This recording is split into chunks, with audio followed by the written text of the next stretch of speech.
Hello, everybody. How is everyone doing?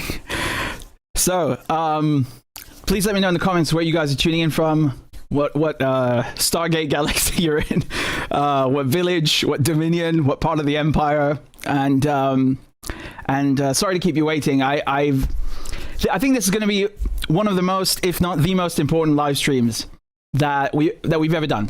I think you're going to understand why this war took place, and it's a perspective that I haven't seen a single Western analyst or journalist or anyone talk about. And it's just, when I cracked it, I was like, I had my mind blown twice, right? And some of you that have watched the documentary, you remember about the gas, you're gonna pick up on where I'm, you're gonna understand where I'm that we're picking up where we left off, and it's gonna blow your mind, really. Like, anyway, we should just dive right in, okay? So we've got people tuning in from, okay, well, I can't read that. Leeds from Germany. Someone's in Antarctica. Cool. We've got people in Brisbane. We've got people in Oregon. We've got people in Pakistan, Colorado, Tasmania, Liverpool, Hungary, Malaysia, Arizona, Montreal, Beijing, pretty much everywhere, right? Pretty much everywhere. So we've got a couple of thousand people watching. Please make sure you hit the like button, okay? Come on, guys. Like, we're over 400,000 subscribers. Do I have to explain this still? Okay, let's just dive right in. All right. I swear your mind is going to be blown. You think I'm hyping you up just to hype you up? I promise you, your mind is going to be blown. You're not ready. You're not ready. You're just not ready. Okay, you guys see this on the screen? Yeah, you should be able to see that.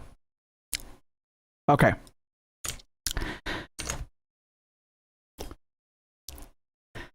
This is probably the most important video that you're ever going to watch about the Iran war. And you're finally going to understand why the United States started this war. And I'm going to officially coin the term the petro gas dollar, or the LNG dollar. You heard it here first. Now, everyone is rightfully perhaps laughing at, the United States military defeats. And I mean, I myself, I did that investigation on the radar systems, right? The THAAD and Patriot radar systems. Now, let's put the military humiliations aside, and we'll talk about the F-35 shortly. Let's look at the geopolitics. Let's look at the oil and gas, because everyone is completely misreading this. No one seems to understand what the United States is doing, and they think Trump is an idiot, and he is. But when I cracked this whole thing, I don't think it's Trump who came up with this, obviously, but the United States in general, I think we don't give them enough credit for being devious enough. Like, there's theft and extortion and imperialism, and then there's this. So you guys remember this documentary that I made, the mini-series, right? The hidden reasons behind the war on Gaza. And I explained in it, and you can see in the documentary how these US officials, like Condoleezza Rice and others, going back decades, they were saying, well, the United States needs to make sure that Europe doesn't rely on European gas anymore, right? And they succeeded in that. They succeeded in that. So if you'll recall, before the Ukraine war started, right, Russia used to be the number one source of European gas, right? So what the United States did is they executed a coup in Ukraine. They provoked Russia with NATO expansion, and then they put all of these sanctions on Russia. And now the United States replaced Russia as the number one source of gas for Europe. So they made Europe dependent on the United States instead of Russia. Okay? Look, this is from the EU themselves. Okay? This is, I mean, it's astonishing. You see that highlighted in green? That's the United States. Okay? That's the volume of gas imported in 2021, right? In billion cubic meters. It jumps from 18.9 to 56.3 to 79.4. And of course, Russian gas has gone from 41% of so total EU energy importing from Russia was 41% in 2021, and now it's 6%. So they dealt with Russia, okay? They destroyed the Russian competition. That's gone. And they solidified United States or American control over Europe. Now, in the last days, what did we see? We see this South Pass gas field being bombed, and of course, this is the largest gas field in the world, and it's shared by Qatar and Iran. Now, the United States and Israel, they've been going up the escalation ladder knowing that now this is not the same Iran of a year ago or 10 years ago or 20 years ago. They knew, right? They could see after 2 weeks that, okay, if we hit their gas, they're definitely going to hit the wells on this side, because some people haven't understood why that was significant. Iran were hitting refineries before. They were not hitting the wells or the gas and oil at the source, right? So that's what changed yesterday. Israel and the United States crossed this line for the first time. They went for the source, which basically you're turning the tap off, right? If you can't access the source because it's been destroyed or blown up or you know it's basically inaccessible, you can't send it to anyone, right? You can't refine it, you can't do anything. So Iran responded in kind, and I think they knew that, and I think that's why they did this whole good cop bad cop, where Donald Trump was like, oh, the Israelis didn't tell me anything. Look, the United States don't give anyone their equipment without knowing exactly who they are, what they're going to use it for, and it's probably backdoored to you know 50 ways to Sunday. Okay, just logistically speaking, also, you can't mount that kind of assault without making noise. When I say noise, I mean leaving, you know, signatures, basically a radio chatter, you know, logistics. Everyone in the region, never mind the United States, would have been aware, oh, look, the Israelis are fueling their jets, they're calling up these pilots. It's too obvious. You can't do that secretly. So this nonsense that the United States didn't know, it's complete bollocks. They knew. They absolutely knew. And I think they banked on the fact that Iran would hit Qatar's side of the field, right? An eye for an eye. So now, the European Union, which gets 9% of its LNG, liquefied natural gas from Qatar, that's gone. So now America is going to, for 100%, eat up Qatar's share. So now they've taken even more control of the European market, right? And they've also cut off so Qatar's LNG used to go mainly to China, right? So now they've also crippled China, they've crippled BRICS, and they've crippled the New Silk Road. And they've also did that with Syria and Israel, right? Like Israel tried to steal gas from Lebanon with the Karish gas field, right? They showed up with that massive FPSO to suck the gas out of the seabed, and Hezbollah were like, if you do that, we'll fire on you, and then they buggered off. But they tried it, right? And then they sent Amos Hochstein, who's basically an Israeli asset, to kind of, you know, fix the maritime issue. The Israelis basically made sure that either, you know, through the US or through their own ships, or basically, again, we don't know for sure, but I suspect they probably destroyed the Beirut port, that Lebanon is out of action, that it's too politically and economically unstable to extract the gas themselves. So as long as Israel can't do it, they're making sure Lebanon can't do it. And they took out Bashar al-Assad. So, and when Assad was still in power, they were bombing Latakia ports. They were bombing Tartus, which are the major naval ports in Syria. And of course, with Gaza, all of these, Lebanon, Gaza, Syria, Palestine, they're all connected. They share the same Levantine basin. So this is, again, one of the largest gas fields in the world. And the Israelis, the Americans through Israel, basically have control of that now. Okay? You understand? So that's taken care of too. And that crippled the Silk Road, because Syria was supposed to be the hub, that the maritime hub that connects the Mediterranean Sea to the rest of the Asian continent. And that's out of the picture now. Okay? That's out of the picture. So they took care of that. And now with Qatar, the United States are going to take over. They're going to take over the LNG that used to be supplied to Europe. Okay? And if you look at also, you know, one second, let me pull this up on the screen so you can read this yourselves from the mainstream media. Okay, look at how they're gloating. Iran war, this is from Bloomberg, Iran war is good for America's natural gas industry. You don't say. Really? How good is it exactly? How good? Shall we take a look at the dollar? How's the dollar doing right now? How is the dollar doing? It's doing pretty good. As a matter of fact, gold and silver are down. Look at that. I have never seen anything like that. Gold has gone down worse than that, right? Like but what was it, 30% in 2008? But it took months to do that. I've never seen gold go down by 10% in a day. That is ridiculous. And silver as well, going down 5%. Sorry, it's the other way around. Gold 5 and silver 10. The point is, that never happens. It happens maybe across a few months, but not in a day.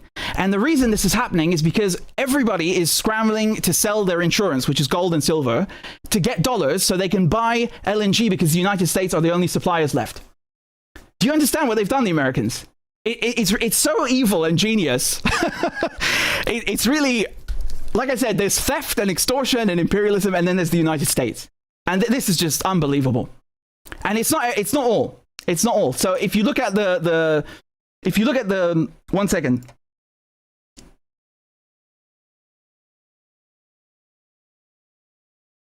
Yeah, so if you look at this Maritime Action Plan, which just so happened to be introduced a month ago. It's called the Maritime Action Plan, MAP. So the United States introduced this a month ago, and they're forcing all of their LNG ships to switch to American-made ships, okay? So if you are a trader and you sell liquefied natural gas to Europe and to anywhere else, you have to switch to a US-made ship. So now the United States is basically forcing the whole fleet of these gas-carrying taxis to give to get rid of their old ships, which are made abroad, and inject that money into the US economy. So they're making double the money now. Do you understand? There's no flight of capital, and it stays inside of the US circuit. Unbelievable, right? What a racket. It's unbelievable, right? Here it is from the New York Times. I mean, like I'm stunned no one caught on to this whole racket that I'm laying out in front of you. It's unbelievable. Okay, this is from last month. Yeah, new rules designed to encourage domestic shipbuilding. Yeah, encourage domestic shipbuilding is a very nice way to put it, right? So the Trump administration issued rules that require at least 1% of the natural gas shipped overseas to be carried on US-built tankers in 2029. Okay. They generally favor more open arrangements. Yeah, what that means basically is they want to save as much money as they can, and that's why they're claiming that it's impossible and they can't do it. It's possible. It's just that they don't want to do it. But for the United States, if you zoom out and you look at this macroeconomically, you know, as an empire, this is very, very good, you know, because you're basically solidifying US energy dominance. And you have to remember the US, they're the #1 exporter of LNG, and they're the #1 producer of oil. So they've got everything going for them right now. And by the way, do you want to guess when they became the #1 exporter of LNG? It's after Ukraine. Right? Just a coincidence. It's a pure coincidence that it happened just after Ukraine, right? It's nothing to do with blowing up Nord Stream and the sanctions packages, right? Nothing to do with that. It's just a pure coincidence. The United States is, you know, Trump is chaotic. I mean, these people, man, these people. Right? And it's not only that. Donald Trump is also introducing a bodyguard fee. You may have noticed he's been saying things like, well, you know, we want to get through the Strait of Hormuz, and we'll if you, for a reasonable price, we'll even come with you, right? Like, he literally said those words, okay? For a reasonable price. He said those words basically that any ship or any country can pay the US Navy like bodyguards to get them through Hormuz. And you might be thinking, well, Trump is not going through the Strait of Hormuz because the Iranians, they're kicking the Americans' asses, and, you know, it's too dangerous. And yes, I think that's correct. But you don't understand that this, right now, this situation is driving up the price of LNG so high that the United States are making a goddamn killing. They're making a killing. Look at the shares of the companies look, this is Venture Global, for example. You notice the two spikes, where the two spikes are? Do you want to take a guess what these dates are? That's right now. And that's last year when they bombed Iran in 2025 in June. Right? How about Shenry Energy? Same thing, right? ExxonMobil, through the roof. Why is ExxonMobil through the roof when their oil well just got blown up in Qatar? Turns out the Qataris have been investing in Texas with ExxonMobil. So you see, some of these companies, they've got like hands everywhere, right? They own some of the wells, and they own some of the you know, some of the areas in the Middle East, the physical extraction points of the gas and the oil, and some of them own, you know, just the refineries. The ones that are, you know, purely about extraction or production, their shares haven't gone up a lot. I think it's 1%, right? But the companies that are that are refiners, those that specialize in LNG, their shares are through the roof. And this sounds perplexing because the price of oil is going up as well. I'll get to oil in a second, but I'm just trying to impress upon you the point that all of these stocks are going up, right? All of them through the bloody roof, which doesn't make sense, right? If you listen to the mainstream media, because they talk about, oh my God, it's an energy shock and it's an energy crisis. Yeah, but this is not the United States of 2003. This is not the United States of 1973. This is the United States that is the number one exporter of refined fuel and the number one exporter of LNG. They're energy independent. And they're solidifying their dominance over the planet right now. They're switching from the petrodollar to the LNG dollar. Well, switching is perhaps not the right word. They're combining both of these things. You understand? It's extraordinary. It's bloody extraordinary. Here, this is from the Financial Times. US liquefied natural gas exporters are racing to capitalize on a 50% price surge in European and Asian markets. So you see how gas is not like oil. Gas prices go up for us in Europe. They don't go up for the Americans, right? It's a very good situation for them. Very, very good. What a racket. I've never seen anything like this in my life. And I cover this shit for a living. Oh my God, right?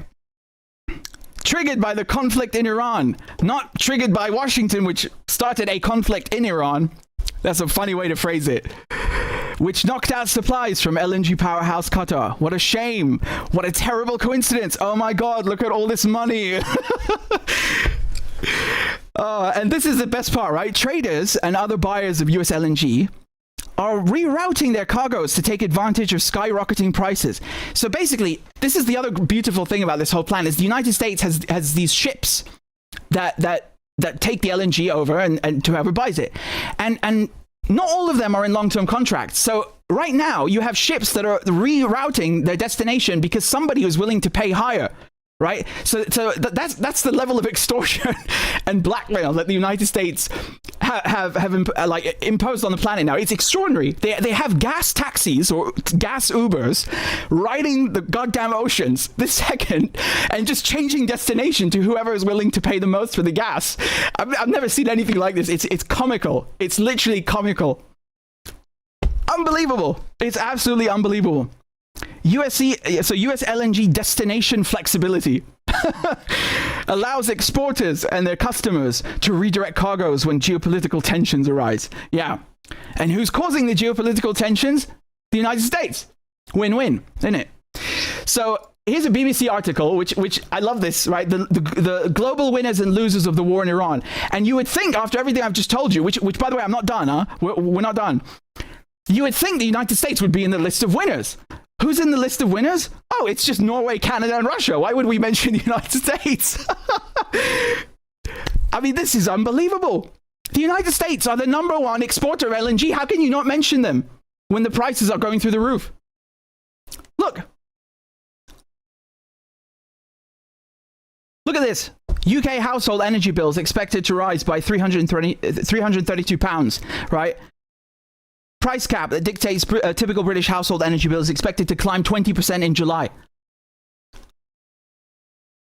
So the only reason that the dollar hasn't increased by that much over the euro, or to phrase it differently, the only reason that the euro hasn't collapsed totally right now, the same way we saw during the start of Ukraine, is because we've just gone into spring. No one really needs gas for heating anymore, and the storage is full in Europe. Or it's fuller, shall we say, than it was in 2022, and no one had a plan, right? When winter comes, I guarantee you the euro is going to fall, okay? And look at this, for example. Well, I'll come back to oil in just a second, but the other thing is also, people are rerouting cargo, and specifically LNG, right? And all of a sudden, mysteriously, this Russian ship carrying LNG in the Mediterranean, which, by the way, is an Arctic ship. It's usually made for the Arctic, right? What is it doing in the Mediterranean? It was responding to this war, right? There's a shortage of LNG. So I think the Russians sent it. They were sending it to whoever was buying it in the Mediterranean, and it gets blown up, and it's floating around right now. So it got struck on March 3rd. So let me translate that from a news item to analysis, which is the United States are blowing up through Ukraine, by the way, which said they did this. They're hitting this important fleet of Arctic ships that the Russians have for this scenario to break their knees, break their legs, and also drive up the price of insurance, because not everyone is sanctioning the Russians. There's still some people that are willing to insure Russian ships. So basically, the United States, through Ukraine, are taking out physical deliveries of Russian LNG to others, and also driving up the price of insurance for that Russian LNG. So you have no choice but to go to the Americans now. You can't go to Qatar. You can't go to Iran. You can't go to Russia. You've only got the US left, right? And Norway doesn't produce enough to meet the demand anyway. They're already at full capacity. And the Americans, by the way, are also at full capacity, but it's a win-win for them, because the prices are going up either way. Right now, it's just a question of, like, where do we send the ship, right? It's absolutely extraordinary. And you have to understand how bad this is for China, because China get most of their LNG. So Qatar was their number one source of LNG, 30% of their LNG. Do you understand how crap that is for them right now?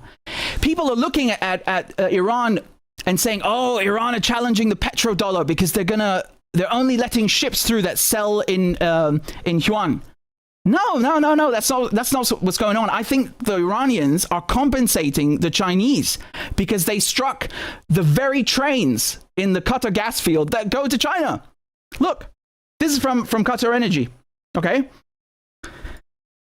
This damage will take up to 5 years to repair, and will compel us to declare long-term force majeure, which is basically like there was a war, there was a hurricane, we can't deliver. Cancelled contract, we can't deliver. So the attacks were on trains 4 and 6 specifically. Okay? So that's approximately 17% of Qatar's exports. Train 4 is a joint venture between Qatar Energy and ExxonMobil. Train 6 is a joint venture as well between Qatar Energy and ExxonMobil. So, for the Iranians, they were trying to hit ExxonMobil and Qatar, right? Both of them, because they want to punish the Americans and they want to punish Qatar for hosting US bases. But inadvertently, they've hurt the Chinese, okay? So they say 3 to 5 years to repair. The impact is on China, South Korea, Italy, and Belgium. Okay, so I think that's the reason that they're also getting this through the Medhurst now, through the Iranian parliament, that not only oil but anything that goes through the Strait of Hormuz has to be sold in yuan. I think it's compensation for this. I really think that's what's going on. I haven't seen a single bloody person, make the connection between these two things. I haven't seen anyone talk about this, and people are wondering, well, why? What about the price of oil, right? How is that good for the United States? Again, this is not the United States of 1973 or 1979 or 2003. When you have price of oil going up, I told you the US is the number one exporter of fuel, right, of refined petroleum. So, okay, the price of oil goes up, right? Okay, the United States have to pay more to get that oil over to America. But once they've refined it and they're ready to sell it back so it can actually be put into a car or put into a machine, they'll mark it up. So it doesn't matter. It's a win-win for them. You understand? It's a win-win either way. People at the pump are going to pay more. Like, the average person is screwed. But for the United States, geopolitically speaking, as an empire, they are dominating the fucking planet. And no one seems to notice. It's driving me crazy. And also, you have to remember they took Venezuela a few months ago. Do you really think the timing of that is a coincidence now? The United States basically have a strategic petroleum reserve in the form of Venezuela now, which again has the largest proven reserves of petrol, of oil, anywhere in the world. Okay? And so the United States have that as a backup. And their refineries in the Gulf are made for this heavy sour crude. Anyway, so they control the whole pipeline, and it acts as a backup in case the world economy is screwed. And again, they're crippling China through this, because most of Venezuela's export of oil, of crude, used to go to China. So do you see the power play that's going on here? Okay, the U.S. Look at this. The US control Europe now. They control all of Europe's energy needs. They've crippled Iran, and they've crippled Qatar and the region, and they've got Israel, the enforcer, taking care of all of this here. Remember, also in the Golan Heights, there's oil as well, right? And now Venezuela is like a strategic petroleum reserve for them, is feeding all of their refineries here in the Gulf. Okay, that's also where their LNG comes from, and you know, it acts as a backstop. And remember, Venezuela, if I'm not mistaken, what was it again? How much of their petroleum used to go there? Give me a second. Yeah, exactly. So basically, China's oil, I think 11% of that used to come from Iran, okay, and 4% from Venezuela. It's not much. It doesn't sound like much, but 4%. It's not about the percentage. It's about the fact that it was allowing or permitting China to have energy independence, right? For at least a portion of its economy, where it doesn't have to worry about, you know, is it going to go haywire? Apparently they do have to worry now, but I don't think anyone could have predicted Maduro being kidnapped, but here we are, right? And the thing with Russia, you might be wondering, well, you know, why doesn't Russia just give China the LNG that it lost from Qatar and the oil that it's losing from Iran and losing from Venezuela? Okay, we'll talk about the oil in a second. Just for the LNG, Russia is already at full capacity with Power of Siberia 1. They can't give the Chinese anymore, and the other pipelines haven't been completed yet. And the LNG ships, they don't have enough ships, and one of them just got blown up in the Mediterranean. Do you understand what's going on? These are not coincidences. There's no such thing as a coincidence. You know, Nord Stream doesn't just accidentally fucking blow up. And that Russian Arctic LNG ship did not accidentally, out of all the ships in the world, get targeted in the Mediterranean. Okay?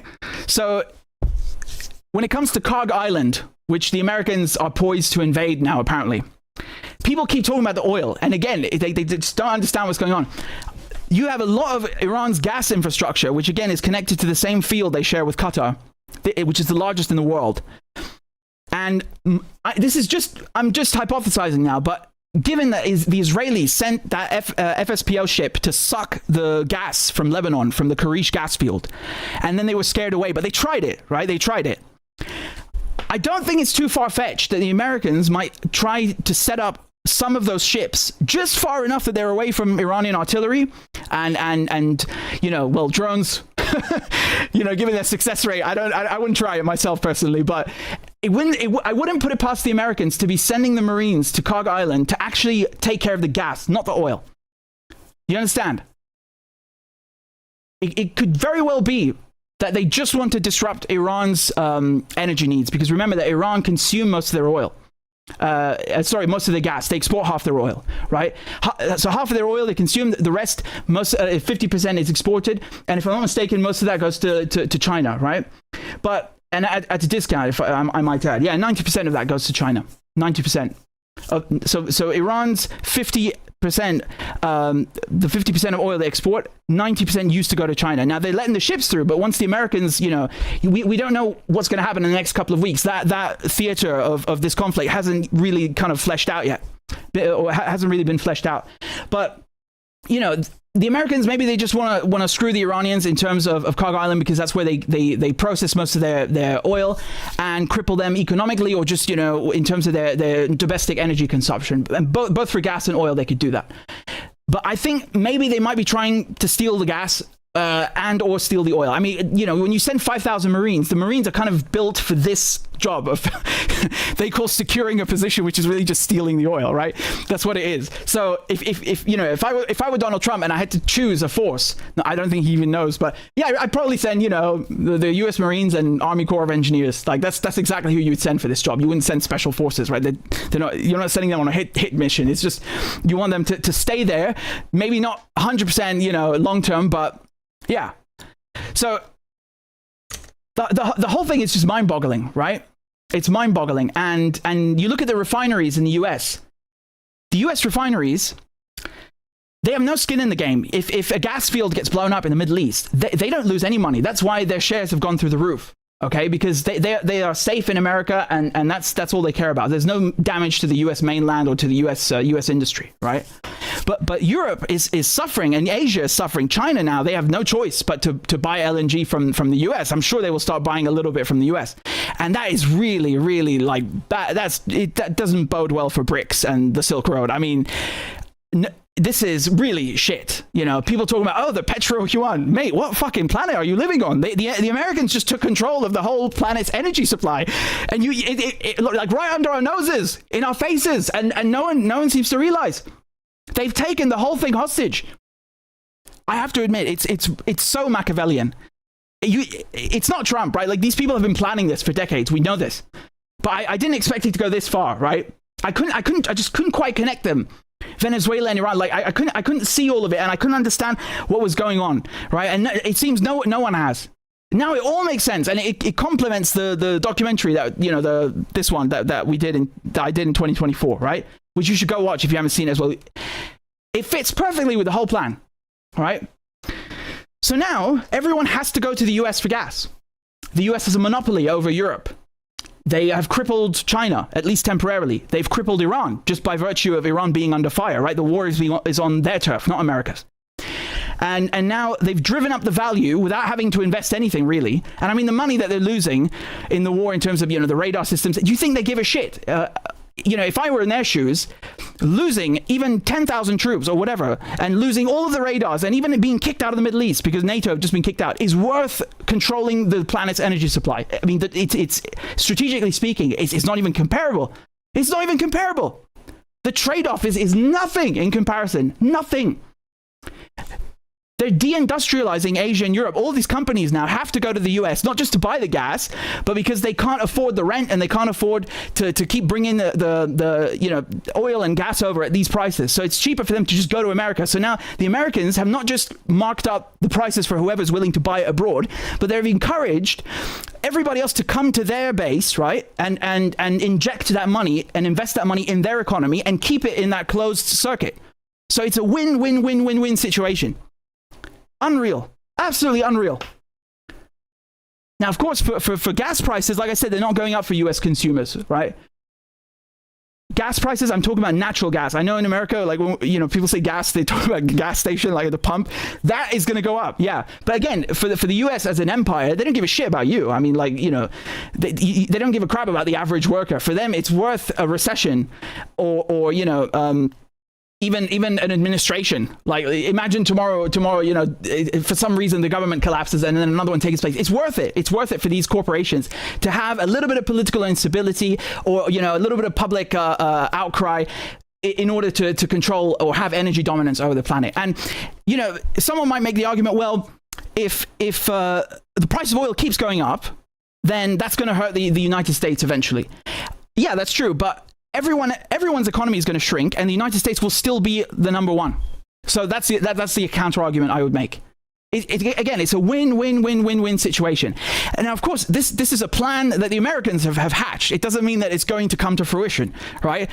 Tomorrow morning, we might all just die in a nuclear holocaust. Like, I have no idea what's going to happen, right? Like, but like, as of now, as I'm speaking to you now on March 20th, they seem to be winning like I've never seen on a geopolitical level. I mean, this is some 5D chess shit, like, if I've ever seen it, really. And you know, from Iran's perspective, they're winning militarily. They've humiliated the United States like 50 ways to Sunday. I mean, the aircraft carriers, the F-35s, the radar systems. What's left, right? They've humiliated them. But again, the trade-off here, and I think this is why Donald Trump sounds so erratic. You know, they keep changing the reason for the war. Like, one say, oh, it's the nukes, and then, oh, it's the democracy, and it's the protesters, and, you know, they're just religious fanatics. Like, every second, it's just gibberish, because they don't want to tell you the real reason, which is the energy dominance, right?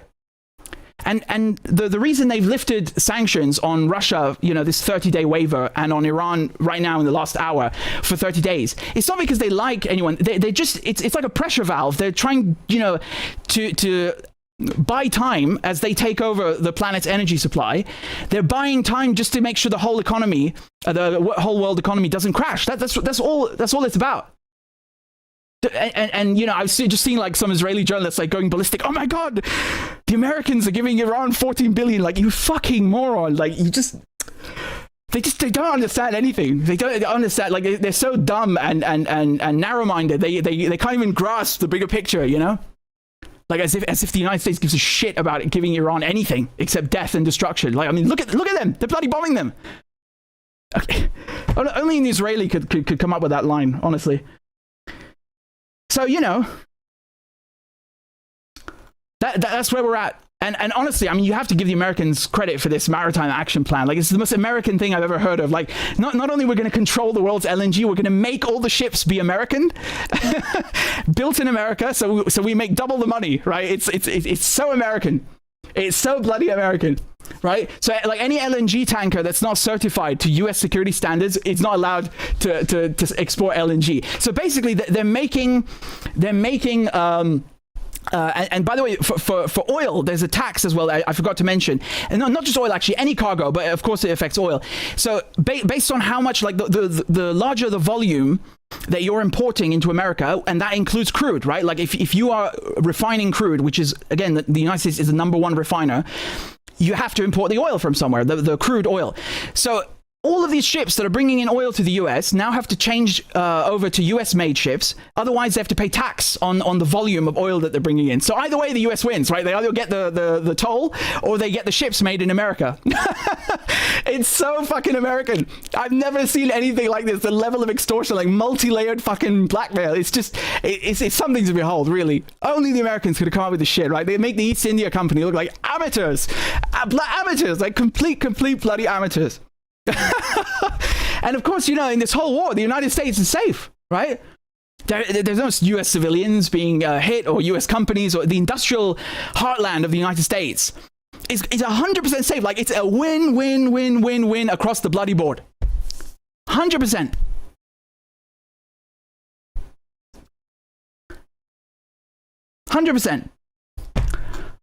Extraordinary. Absolutely extraordinary. There you go. Now you understand what this war is about.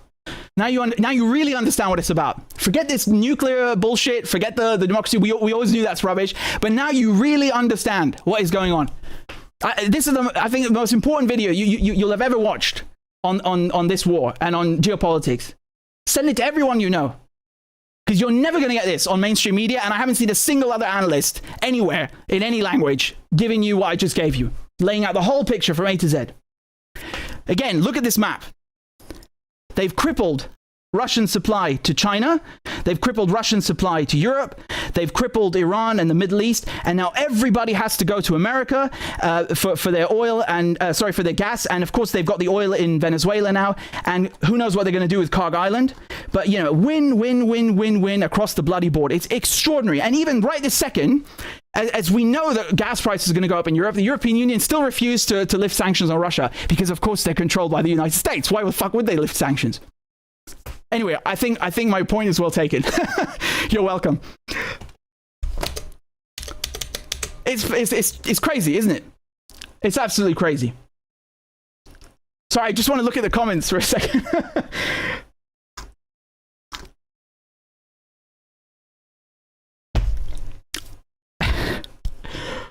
By the way, there's just one last clip I want to play. What we just witnessed over the course of the last 48 hours. Okay. Let me just play this clip to you.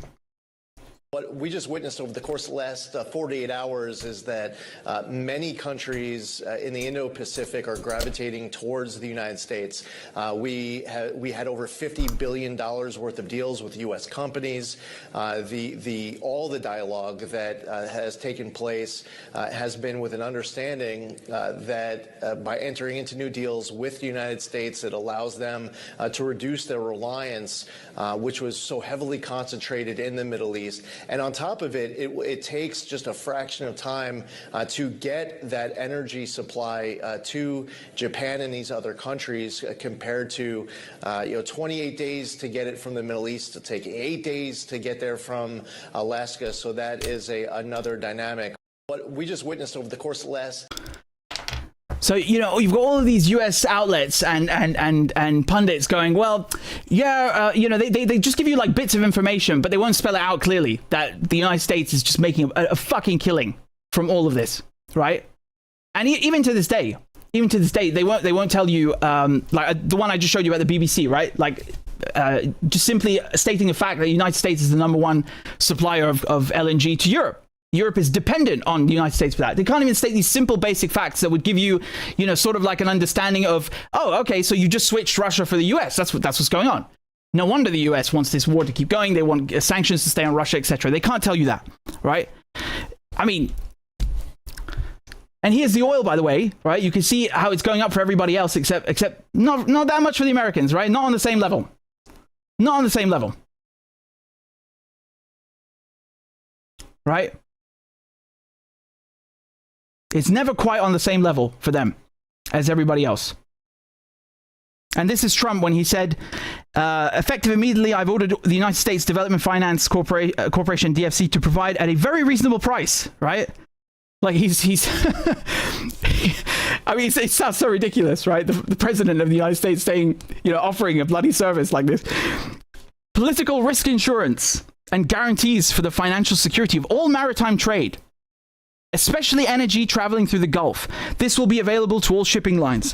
Okay? So what he's saying is the United States is offering a worldwide bodyguard service for these ships, right? So you got to pay higher prices for LNG. You got to pay higher which profit the United States profits from. You got to pay higher prices for oil, which the United States will also have to pay, but then they'll just mark up the refined fuel when you have to buy that, and that's why you pay higher oil prices. And you have no choice but to go to the United States because they've killed off the competition from Russia, they've killed off the competition from Qatar, they've killed off the competition from Syria, Lebanon, Palestine, and Venezuela. And they've hurt the Silk Road. And then, of course, you have to make sure the ships are American. And if they're not American, you have to pay a tax. And you also have to pay for security. So, it's the whole package of blackmail. Jesus. I mean, they're really trying it on, They're really trying it on. They're really pushing it. It's extraordinary, and I just don't think that what Iran are doing with this, we're going to force all the products going through the Strait of Hormuz to be sold in yuan is going to do much for this. Because look, yeah, it's good for China, like in terms of compensation, right? Because if you're going to have to be forced to sell whatever currency you have to go get the renminbi, and then that benefits China, right? Because you're just going to re-inject it back into their economy, so that's better for them, and it stays in that circuit, and of course it reinforces the yuan or renminbi globally for them, right? Very good, but it's just not enough. It's not enough to undercut the profits and the dominance that the United States have just established or are attempting to establish. It's not enough, in my opinion. I think you have to remember also that the Israelis taking care of Syria, and now they have full control of that coast in the Mediterranean, on the Levant. This is really bad as well, right? Yes, Iran can hit the Haifa refinery and Ashkelon and Ashdod, and Hezbollah can hit them too, sure. And I'm going to talk about that in a second. But it doesn't take away from the fact that they have implemented that plan that they wanted to for a long time, right? And by the way, it's kind of funny that Qatar, they can't do their pipeline now. That's one of the reasons they want a regime change in Syria, was to get a pipeline through Syria. And now the gas field is gone. So, it's like kind of karma in a way. But anyway, that's not the point. The point is that, that was a strategic victory for them to get rid of Syria. And it paved the way for this war in Iran. Like, you wouldn't see a war in Iran if they hadn't taken care of Syria first, because they need this airspace in Syria to bomb Iran. And they also, benefit from these resources. So, my point is just that I don't think it's going to be enough. I think they need to take some other measures, right? I'm going to have to sit down and think about it a bit more. But just, all of this is undeniable. You cannot deny the US dollar right now is very strong. Gold and silver never, ever go down in that short amount of time by 5 and 10% respectively. Never, right? That is everybody scrambling to buy dollars so they can buy gas. And the price of LNG is through the roof, and only the United States benefits from that. And they've consolidated the market now, even further than they already did after Ukraine. These are all facts. I mean, you can't argue with these things. There's numbers and maps. I mean, numbers and maps, right? What a phrase. But seriously, like, you can't argue with these facts, and you can't deny that this is going to hurt China, and it's going to hurt everybody who is not the United States. Right? How much it hurts them is debatable, but it's not good. You can't look at this and tell me, oh, the United States are losing the war. It doesn't look that way to me. They're getting humiliated in terms of, like on a tactical level, yeah, definitely. But strategically speaking, geopolitically speaking, I'm not seeing it. I'm just not seeing it. Right? I'm just not seeing it, and I think, honestly, you think I would, you think me, like, I would hesitate to tell you the United States got their ass kicked? No, this is some Machiavellian shit that they're pulling off, right? It's really like this is like a room full of board executives. You just know, like you know, American Psycho, like Christian Bale. It's that type of people, like these vampires that sat in a room and planned this shit, like probably in the 1980s already. Yeah, you know, like Project for a New American Century type of crap. It's this, right? I can't prove it, but I just know it. I don't know who planned it in America, but I know that it's been planned. These are not accidents, right? Right, blowing up Nord Stream and all this stuff. They're not accidents. And the same for the Beirut port, I would wager, right? And the same thing I would wager for the gas field. I think they knew that Iran will have no choice to do an eye for an eye, and they knew that Qatar is going to get hit, and you know they don't give a crap about. You think the United States like cares about Qatar? Besides, like I said, Qataris and ExxonMobil, who own those specific trains in the Ras Laffan gas field, they have money invested in Texas. So actually, right now, Qatar are going to make a killing in Texas. Do you understand? They're not really losing anything. They're legally speaking. They're not bound to the contracts they signed because it's a war, right? You declare force majeure, too bad. And then the United States comes in and says, hey, I got all the gas, baby. And you can't accuse the United States or sue them in court for, market interference because there is a war on. And, Qatar's field got blown up. They had no choice but to cancel it. God, they're so evil. It's really so evil. It's like comically, cartoonishly evil. It's like that level of devious, cunning, conniving, scheming motherfuckers. Unreal. And of course, they don't give a crap about everybody who's dying, right? Or everybody who has to pay higher gas prices, or just like the whole scale of the war. Like they don't give a crap. If it means even their own people getting killed, if it means this kind of result where they have energy dominance, that's all that matters. That's all that matters, right? I mean, during Iraq, like everyone knew it's for the oil. I don't see why that's not obvious now. It's for the gas. It's for the gas. So this is the birth of the US LNG dollar, or the US petrogas dollar. That's what it is. Oh, they're very smart. Yeah, in an evil way, in a cunning way. So, fuck, honestly. The bodyguard fee is just really like the cherry on top. You have to pay us to protect you on the high seas. Oh, well, thank you for the honor, right? Thank you for the honor. I mean, these people, really, it's so American. Right? Like, I know most of you guys are American. When I say it's so American, like I mean corporate America, like Wall Street. You know what I mean? It's so Wall Street to do this. It's so Wall Street. It's just like it's the most capitalist shit you've ever seen. It's really this is like the British Empire on steroids, right? Really, it's something else. Something else. So anyway, let's talk about Lebanon. I don't think you're ready for Lebanon. This is the map. This is why I haven't been going live, and you can blame Hezbollah and Iran for that. Okay, yeah. Like this is what I've been doing. Yeah, and yes, these are all of the strikes that Hezbollah have been carrying out. I mean, just look at the mayhem. It's bloody endless, right? Bloody endless. So I'm going to try and explain this to you as much as I can, and.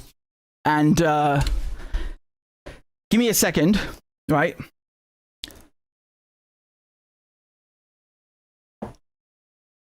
Thank you also to everyone who's supporting the show on PayPal and Patreon.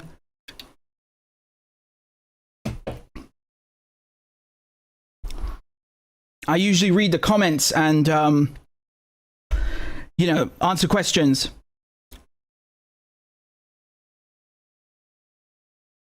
And I haven't done that in a while, actually. So I'll try and do that this live stream when they come in, okay? But thanks to everyone who's supporting the channel. So I'll try and explain this as best as I can, right? So I already did that update last time about the Lebanese front. This is the second part of that, and it covers more or less everything between March 12th, 2026 and March 17th, 18th, right? I know that it's March 20th, but I was certain that if I include what happened today and yesterday, I'm never going to be done, and I'm never going to stream again, and I'm going to die mid cartography. So I need a break, okay? And if someone's to blame for why I'm not live streaming as much, it's Hezbollah and Iran, because they won't stop. and my maps never finish. So look, so this is what's going on in Lebanon. Okay, let me try and give you an overview of what is going on, like on the ground. What is the fighting about, right?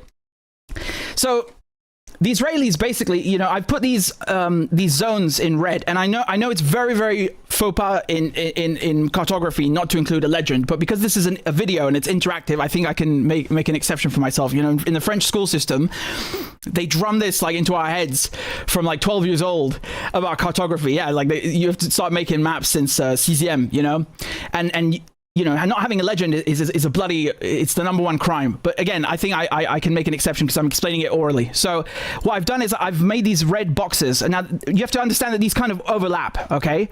But what they represent, these are the units or the areas of operation where certain Israeli units or divisions are deployed. Okay, so this one, for example, the Western Axis, okay, if you want to call it that, or the Coastal Axis. This is traditionally where you have the 146th, right? So that's mechanized, armored. And, you know, second one, so this area here going from, you know, roughly from Stula all the way to, you know, Malkieh.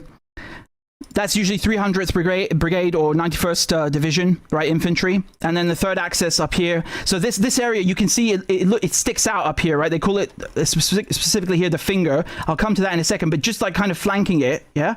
So going up, this is the third axis, right? You have the 91st there as well, and then the 98th here on the fourth axis, and then the 210th here. Now, they've been moving some of these around, right? These are not fixed 100%. They'll move some of these units will operate across the 5 zones sometimes, okay? So it's not 100% fixed. But, you know, there's a method to this madness. And the Israelis, you can see all of these events are along the blue line, right? When I say blue line, it's obviously yellow, but it means like the UN, right? Because it's the where the peacekeepers are. So the Israelis, they have the advantage of height, okay? Now I can try and show you this you know, so you can see it literally. Do you see how all of the Israeli positions are up on hills? Yeah. Do you see that? They have the advantage of height looking down on Lebanon. And even here, by the way, you see Meron, this base, Meron, how high it is. It's the highest point in this particular area. It overlooks everything else. Yeah. So this used to be the highest peak that the Israelis have. You can see everything all the way to Syria, you know, on the Mediterranean coast, inside of Lebanon, right? All the way inside of Palestine, gives you an extraordinary vantage point. Okay, so this is one of the most important Israeli bases. And if you pay attention, you'll see a peak that's slightly higher than this one. And that is Mount Haramon, okay? So just, I'm trying to turn this around for you. You see that peak over there? So that is what Jolani, who's the new so-called president of Syria, the stooge, gave away to the Israelis. So now they have an even higher peak, right? Bashar al-Assad and his father never let the Israelis take this point because it's the highest point in the region. You can see everything from here. It's even higher than Meron, the one I just showed you, okay? And that stooge, that Mossad CIA stooge, let them take it without firing a shot, right? You see the vantage point that it gives you. It's absolutely extraordinary. It's the highest point in Syria. You can see everything that's going on. And now the Israelis control this.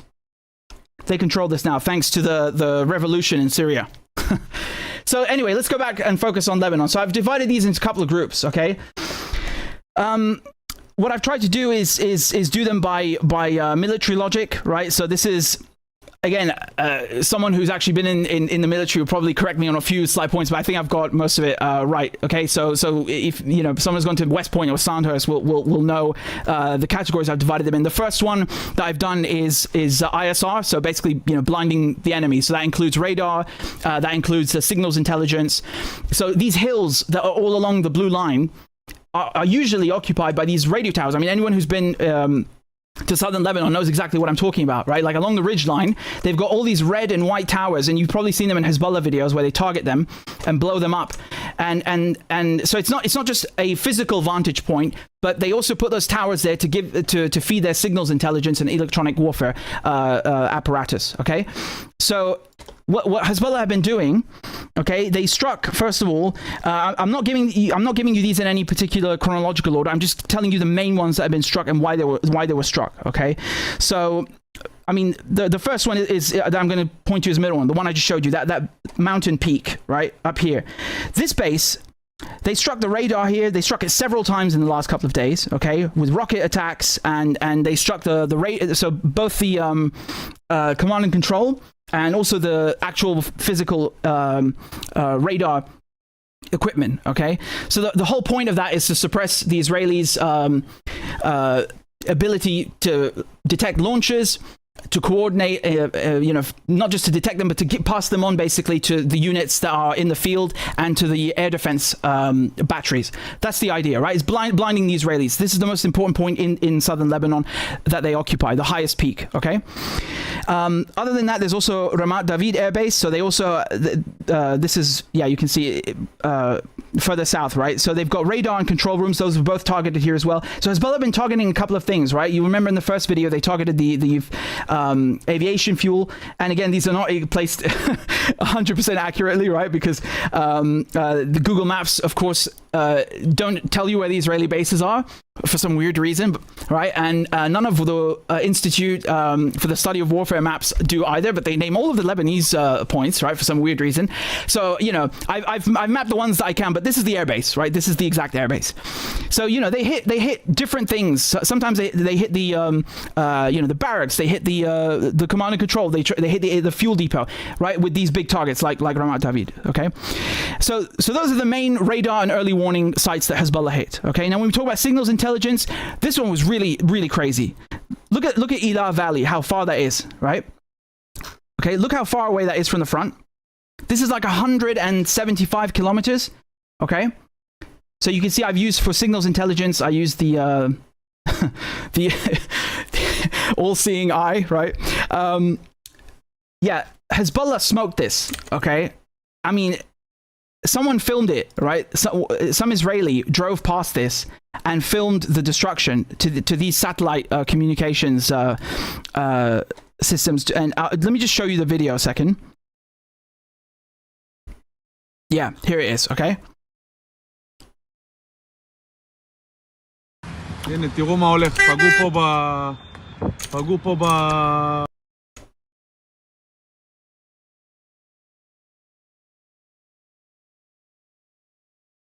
Yeah, there you go. So you see those the same exact satellite dishes, completely, utterly destroyed, gone. Right. That's what they used to look like, and that's what they look like afterwards. And by the way, I want to give a shout out to Thomas, right? Thomas Keith, who does excellent work, and you should definitely follow him, right? He's a top lad on this topic and Iraq too. He's really good, right? So I want to give a shout out to him, and I'm going to have him on soon too, so we can do these updates together, right? I think it's going to be very interesting, very nice. So that is, I mean, I put it under signals intelligence because it is, but honestly, like you could have placed it under strategic as well, right? Because in terms of how important it is. You could have easily done that. But let's go back to the other ones. The other one, Stella Maris. So Stella Maris is it's a naval listing post, right? It's a maritime, basically it belongs to naval intelligence, okay? And it's in Haifa. So you can see on the map now. Okay, they struck that as well, right? It's a naval listening post, and there's a bunch of targets in Haifa here, right? But that's what they struck, and there's also Gililot. Every time I say Gililot, there's a video of Nasrallah trying to pronounce it. I couldn't find it, but yeah, Gililot is where Unit 8200 are based, right? It's a military intelligence. You maybe heard of them in terms of the pipeline that goes from Israeli military intelligence to the cyber weapons industry. It's this unit that they're talking about. So definitely signals intelligence. And this is their headquarters, right? And they struck that. Another one, Yara base. I think I'm saying that correctly. Again, you have to understand a lot of these names.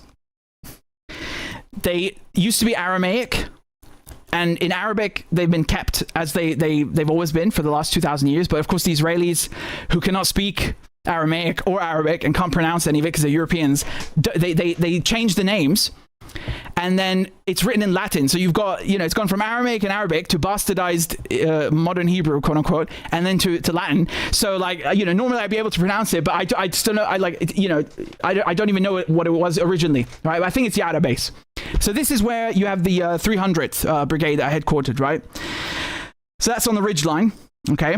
Another one is the Gifa drone base. Now, why did I put this under signals intelligence? Because, it's UAV control. That's what they do here, right? So they control the surveillance drones that take off and observe from the sky and provide cover and protection and eyes, basically, to the Israeli troops and tanks that are on the ground. So, yeah, definitely. And then you also have these Hezbollah, the resistance caught these troops moving around in the field, right? So the 869th and the 91st, right, deployed in the field, and they work in not counterintelligence, in signals intelligence. So they got them, right? They specialize in intelligence collection, and so they hit them while they were on the ground, okay? And they work also, if I'm not mistaken, they were working Marun Ras area. So yeah, it's correct. So let's move on to command and control. Okay, command and control, these are basically the nodes that make up, where the officers are usually, and basically analysts receiving information from the signals intelligence or the radar systems I just showed you, and then passing that on to the troops that are in the field, okay? And we'll get to staging points and barracks in a second, but in this category, this is C2, okay, command and control. So Nahariya, that's the first one, okay? Hezbollah, they've struck it multiple times, right? You have to understand some of these places have been struck like 6-7 times in the past week. Nahariya is one of them, okay? It's right on the blue line. It's the first place, right? So it's the first town on the blue line, occupied town, I should say. So you've got UNIFIL headquarters that are right here. This is where the UN are in Naqoura, right? It's where my parents used to work. And right after the blue line, the so-called border, the ridge, you've got Nahariya. Okay, it has been struck multiple times. That's where the headquarters are of the Liman battalion. Okay, so that's why it was struck. That's the importance of it. Then we've got Kiryat Shimona. Kiryat Shimona is, again, that's one of those bastardized names. I think it means Qaryat Shimona, which means the village of Shimona. That's right after the ridge, okay? And it's been struck multiple times, like endless times in the last week. You've got also there based the 769th, and that's a brigade that's in the 91st Division, right? That's why they struck it. Then there's Jatoun base. That's 146th. So that's one of the main units, main forces operating here. Again, it's right after, not very far from the blue line. And then Ain Zetim base, that's where the 3rd Alexandroni Brigade are, right? They struck that as well. And then you've got the Golani Brigade, which you guys might have heard of as well, in Shraga camp. That was struck. And then all the way over here, right? You can see south of Haifa, you've got Athlete base. This is where Shaitat 13 are headquartered. So Shaitat 13 are basically elite Israeli naval commandos. Okay, sort of like Navy SEALs, if you will. So they struck this, Hezbollah as well. They struck that. And then there's Yiftah. So that's the 11th Brigade headquarters. They struck that as well, right? That's getting close to the Golan Heights in Syria. And then Khiyam. Khiyam is very, very important, and you'll see why in a second when we get to the ambushes. It plays a central role in all of the fighting that's going on. And geographically, it makes perfect sense. So I'll come back to that in a second. But the reason they struck it is because the Israelis have been entrenched in Khiyam for a long time. They used to operate a prison here during the Lebanese civil war and torture people here, right? But they're still entrenched in there, and they've been setting up these command posts inside of the municipal building and the detention center, the prison, the famous Khiyam prison. So that's why it was struck. And then there's also Biranit 91st headquarters. Just if I can take a breather, this list is not even halfway done. And all of this has been struck in the last week. Do you see how insane this war is? You will never see any of this on mainstream media. You wouldn't even know that this is going on. And needless to say, this does not look like the behavior or the performance or the output capability of a quote-unquote defeated force. This looks like a militia or a guerrilla fighting force in its prime. That's what it looks like to me. And I think any objective analyst would agree with that assessment.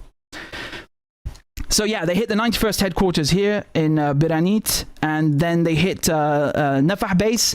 So this is basically in the Syrian Golan Heights, right? This is also called Camp Yitzhak, right? They hit it again. For a few days, they were not hitting Syria. Because I noticed it's like, they you know, what's going on? Like I didn't understand the all of a sudden, like they hit the Syrian Golan Heights the first days and then it stopped, and then I was like, what's the geopolitical or you know, the strategic, like zooming out, why would they stop for a few days and then they just started again? So you know, there you go.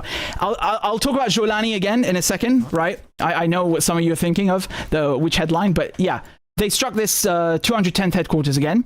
Okay, so 210th Division are headquartered here. There's also the headquarters of the 188th Brigade. That's the armored brigade that comes in from the east on Lebanon all the time. Okay, so it's one of the main mechanized forces in the region. And then yeah, also there's Adamit. Again, I'm not sure how to pronounce this because it's probably been bastardized, but you know, this is command post for the 300th Brigade, and you can see it's on a ridge, so it gives them a very, very important vantage point.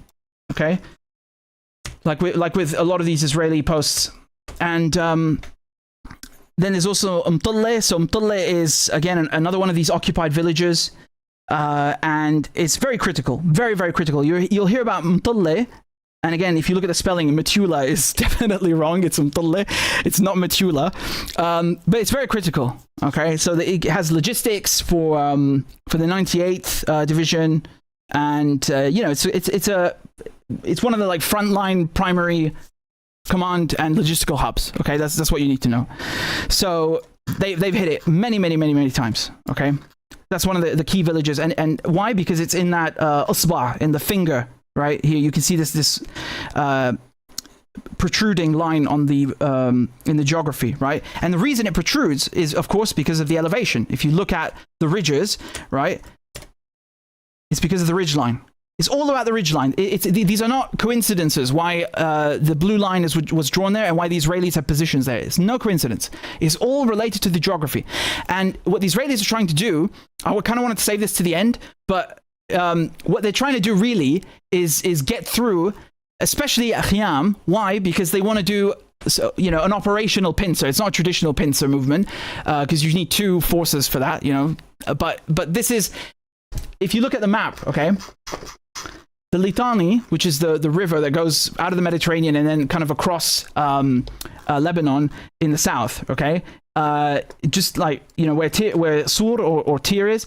So the Litani goes like this, okay, kind of in a straight line, and ends, or not ends, but let me say it kind of it intersects with this finger. Okay, so what the Israelis are trying to do basically is make an advance at this point, right, where the finger is, and cut off the south of Lebanon here, where Hezbollah have a lot of strength, from the Ba'a, from the Bekaa Valley, which is this. You see the valley there? You see these two? That's the Bekaa Valley. All of this whole region right here between the two ridge lines. Okay. So the other day, well, not the other day, it was 2 weeks ago now, right? But when I covered it, you remember they tried to make an insertion at Nebi Sheet. They said, oh, it was to get the body of some downed Israeli pilot, which is a bunch of bollocks. They said that because they got embarrassed, they failed. I mean, it's you know, tactically, yes, it's very smart that they tried to go, like, they surprised Hezbollah from the other side of the battlefield. Yeah, but Hezbollah were expecting that, and that's why it failed. But it's just to impress upon you, I'm telling you this to impress upon you the importance of the Bekaa Valley and the Jnub, the south, okay? And the Israelis are trying to cut off those two from each other. Now, traditionally, when Syria was still free, right, not this quote-unquote free Syria, when it was not under Al-Qaeda rule, this is where most of the logistics would come through, okay? From the valley into the south, right? But not most of it, but yeah, let's say a good bloody portion, yeah? It's still important, though, in terms of Hezbollah's logistical network, in terms of, their community, in terms of just everything, the whole resistance. It also makes sense militarily that they just want to come from the rear and then kind of encircle the south, regardless whether they would cut off the Bekaa Valley from the south. It makes sense for them to have the south surrounded by the sea, by by the Golan Heights, and then to be in the north where they closer to Beirut. They have the Litani, and then they're also in Palestine, right? So it's a win-win in terms of the Israeli perspective if they are able to achieve it. So far, they have not been able to achieve it. As a matter of fact, they've been getting barbecued, if I should use that verb, specifically referring to the tanks, right? Hezbollah have taken out around 20 tanks at this point. I mean, it's bloody obscene, to be honest. Especially in Taybeh. So now let's get to the ambushes, right?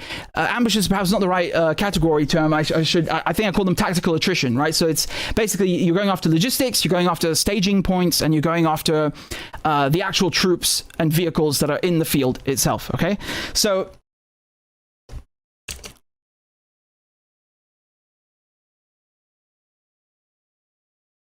yeah, so you should be able to see now.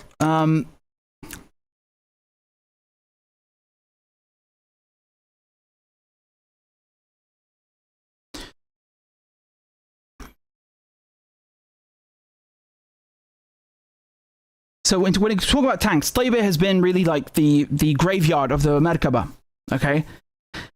They've taken out an unbelievable amount of tanks at this point, right? We already covered that in the first video, everything up until like March 12th roughly, but on March 15th, they took out a Merkava and then a D9 bulldozer that came to rescue it, and then they took out a bunch of troops there as well, fine. And then the same day, right, another D9 bulldozer taken out with an ATGM with an anti-tank guided missile, and that was just 15 minutes after, right? And then I think by the next day they'd taken out 3 Merkavas as well on March 16th, and then March 17th 2 Merkavas as well, right? And today, yesterday another 7 Merkavas. I mean, it's a graveyard of tanks at this point, okay, in Taybeh. That's what it's become. And then also near Khiam, so here where the finger is, right, that we talked about. So Khiam is very, very, very important because of its elevation, right? If you're in Khiam and you're looking around, you can see pretty much everything, right? So they've been trying to make advances through here, like I said, because if they're able to get past Khiam and then cut off the Bekaa from the south, it's very, very, very crucial. So they've been sending in tanks. They've been taken out as well. At least 2 tanks there. And then in Jel al-Am as well, on the other side here, another 2 Merkava tanks. That was on March 14th, right? So really from one end of the battlefield, right, all the way on the coast and all the way to Khiam, they're projecting firepower with ATGMs, and there's nothing really that they're able to do about it. And now there's a video, and again, I don't know if I'm going to get in trouble for showing it, right? Which is bloody outrageous and ridiculous that I have to say this, but because it's perfectly legitimate, news footage. But there's a video of the tanks being taken out, and I'm going to show it to you anyway. And I don't give a shit because it's important, and it illustrates exactly what I'm trying to the point that I'm trying to make in terms of what's happening on the battlefield. So take a look. Right, so they've highlighted these tanks, the Merkava tanks, as they're advancing in red, okay?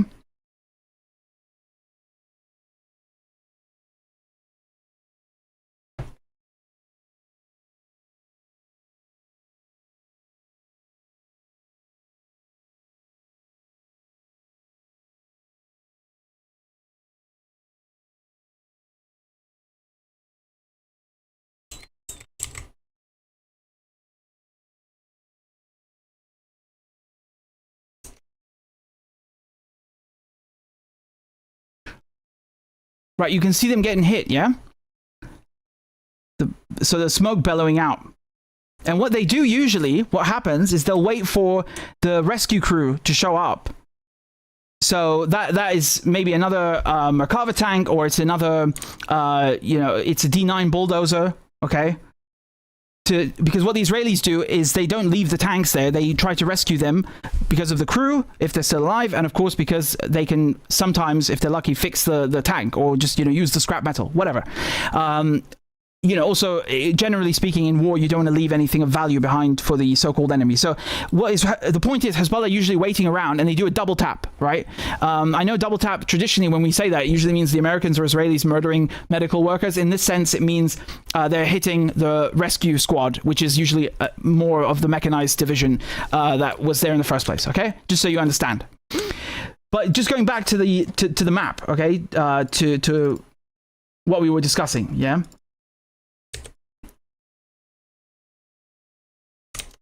So just to show you more of what's been going on, okay? The staging area. So the Israelis, and this might sound a bit illogical or confusing.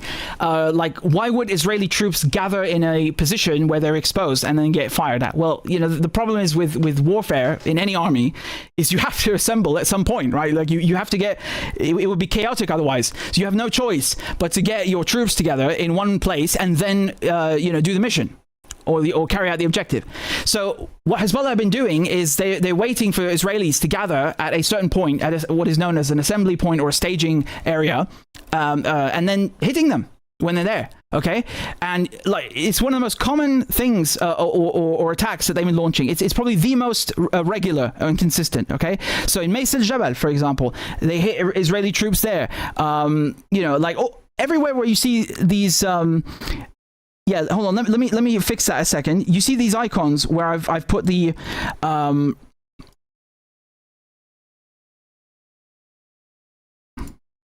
these icons with the swords that are clashing. So everywhere where you see these clashing swords, that's where they've hit an assembly or area or staging area. Okay, all of these. See, I'm making it flash on the map. All of those. Right. So that includes Manara over here. Manara outpost, okay. Hadbat al-Ajal, okay. Blida in Adesa as well. Adesa is one of these is one of the points where they've had the most. Right, so Khazan Hill over here, that's the town of Adesa, and Khalit al-Mahafir. So you can see the Israelis are assembling where they have high ground, okay, because that's how warfare has been conducted for centuries, for forever, right? You always want the high ground, but Hezbollah is still able to get them, okay? So almost every single day you're seeing stuff at Khalid Mahafir or in Khazan Hill, okay? And then here as well, Jabal al-Wardi, Rabb al-Thalathin, right? And then Blida, as I said before, Jibya Point, Avivim, Marun Ras, Zara'id, I'm guessing that's the right name. Again, I don't know if it's bastardized. Blot Outpost, all over the bloody place, right? Ibn Menachim, all over the bloody place. And then you can see in the background, I've turned the map around, yeah. So Lebanon is now to the rear of us with this angle. But you can see I've put these truck icons where they've hit logistics, okay, and that's also another important point, because you don't just want to hit the actual troops themselves. You want to make sure they can't get food. You want to make sure they can't get fresh supplies or equipment or weapons or ammunition, whatever it is that they require in that particular operation. So logistics, of course, is the backbone of any army, and that's why they've been hitting these points. So Hezbollah hit Amiyad base, for example, right there. They've hit Liman, which is on the other side over here, right? So Liman is important because it's the backbone of the 146 logistics. Shlomi is right next to it. So you might be thinking, well, these look like towns, they look like settlements. Yeah, and what do you think Israeli settlements are? They're basically militia outposts. So everything they accuse Palestinians of, every Israeli accusation is a confession. So when they say, oh, you're hiding weapons inside of that hospital, or you're hiding weapons in this residential area, these settlements, these Israeli settlements, were placed here on purpose to act as a buffer, a military buffer against the native population, right?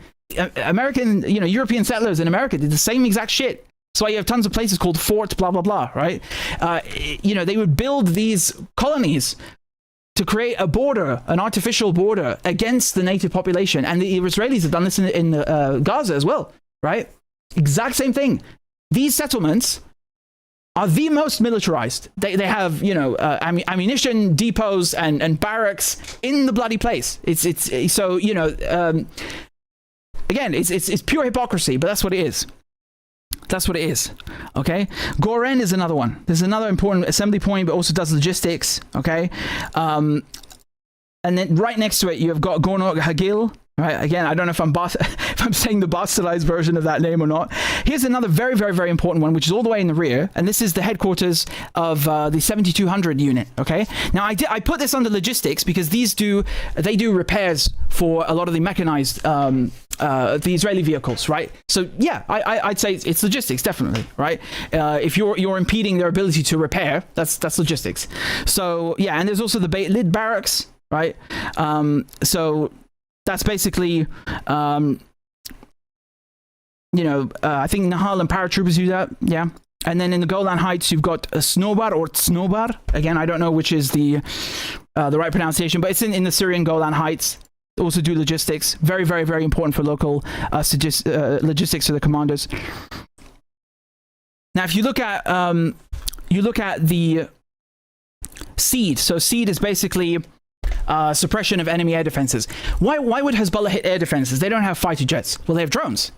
They have drones and they have missiles and rockets. Now, I mean, typically the distance is so small that you wouldn't get a warning anyway.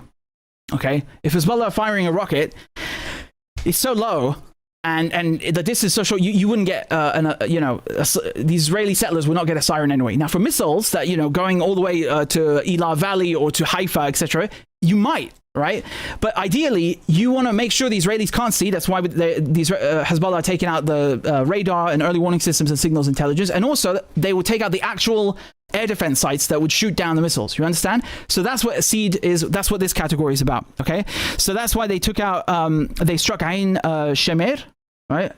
That's a huge missile air defense base, right? They hit it with drones, okay? And you can see it's all the way in the rear. So you hit Ain Shemer, and you're basically gonna take out any defense for Qaysariya and Beit Lid and also Haifa, okay?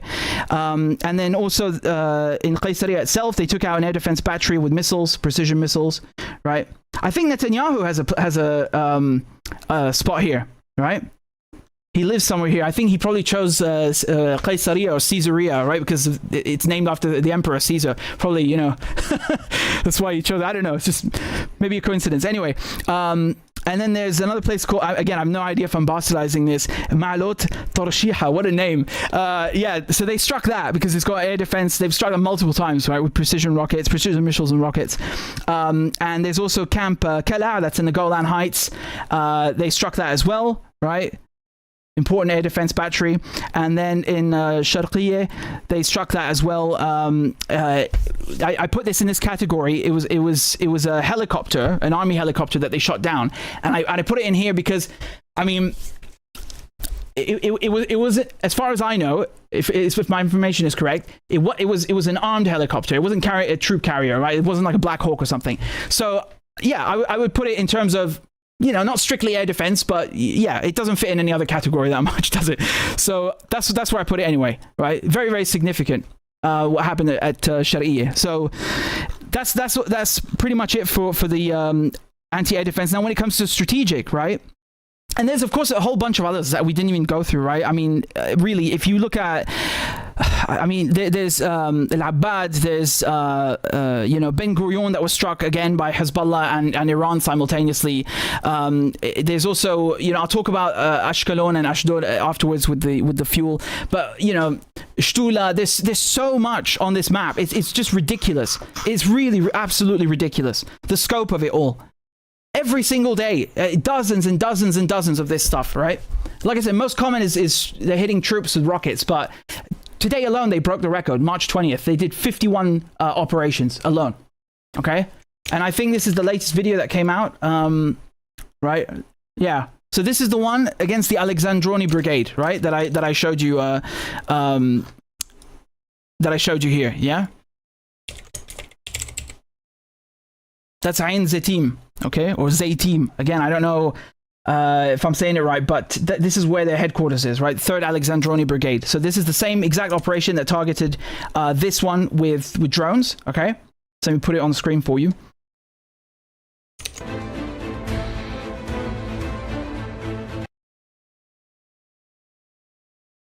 it's kind of rare to see the tunnels themselves, right? We don't always see that kind of footage, but yeah, it's obviously relevant to the report, even though I might get in trouble. I don't know why I should get in trouble because it's absolutely ridiculous, but you know, yeah, you can see some of the drones that they launched on it. Yeah. So that's why you want to clear the air defenses. You don't want anything to be shot down. You want to clear a path for anything airborne, whether it's a missile or it's an attack drone or a swarm of attack drones, and make sure that it actually hits the destination, right? And you also want to overwhelm the radar systems and the air defense systems to have to choose, right? Because if you start striking multiple places, they have to choose. Like, what do we protect? Do we protect the strategic stuff? You know, the radar and signals intelligence, or do we protect the settlements? This is the whole, you know, it's part and parcel of the whole warfare package of trying to saturate and overwhelm the enemy. That's what it's about. So many of these places, I mean, just yesterday was it, right? Hold on, let me get my list out. I have like a document with 20 pages, literally 20 pages, and I'm not done, of every single strike, of every single operation, right, by date. So just to give you an example, on March 17th, right, they hit Kiryat Shimona, Mtulle, Malkiye, Dishon, Avivim, Kafar Bloom, Ramot, Naftali, right, Zarait, Shtula, Menachem, and Bet Halil, with rockets at the same time, all at once, right? So I mean, you look at the map, that's the whole bloody front. It's the whole blue line, basically, from one end to the other. So that, you know, it's just one example of saturating the Israelis, and many of these were double taps as well, I should add, right? But anyway, just continuing with the strategic ones, okay. Did we cover all the strategic ones? No, we didn't. I mean, Rafael Air Base, air defense systems. Rafael Systems are an Israeli company, right? They make they make weapons all over the world. They have, you know, offices, but this is one of their main branches, and it's in an office park, right? So let me pull up the map for you again. Hold on. Yeah, so they've struck this multiple times already, and I would put that in the strategic section, okay? There's also Palmachim Air Base that was struck again repeatedly, and look how far it is as well, right? I mean, it's on the coast, and we're talking. Hold on, let me see relative to Eilat. So that's about 140 kilometers. I'd gauge, yeah. And then there's also the Haifa Naval Base, which is struck, of course, as we know, and you know, they struck this aviation fuel depot over here. In Ramat David Air Base, and then not just that one, but in terms of fuel, they struck Ashkelon and Ashdod. Now, some people want to have a debate whether it was Iran or not. I know at least one of them, when it comes to Ashkelon, was Hezbollah, and that's their furthest strike to date, and that was just yesterday, right? 200 kilometers. Just shy of 200 kilometers. So that's right outside Gaza. Look at that. Okay, that's right outside Gaza, all the way from South Lebanon, and it wasn't shot down. So it's not only that they have the capability, but they're able to actually complete the strike. So, you know, take that into consideration when you hear all this stuff about, oh, Hezbollah are done. I mean, really, you sure? It don't look that way to me. So, you know, all of that, and this is not even the full thing. Like I told you, I didn't include every single thing.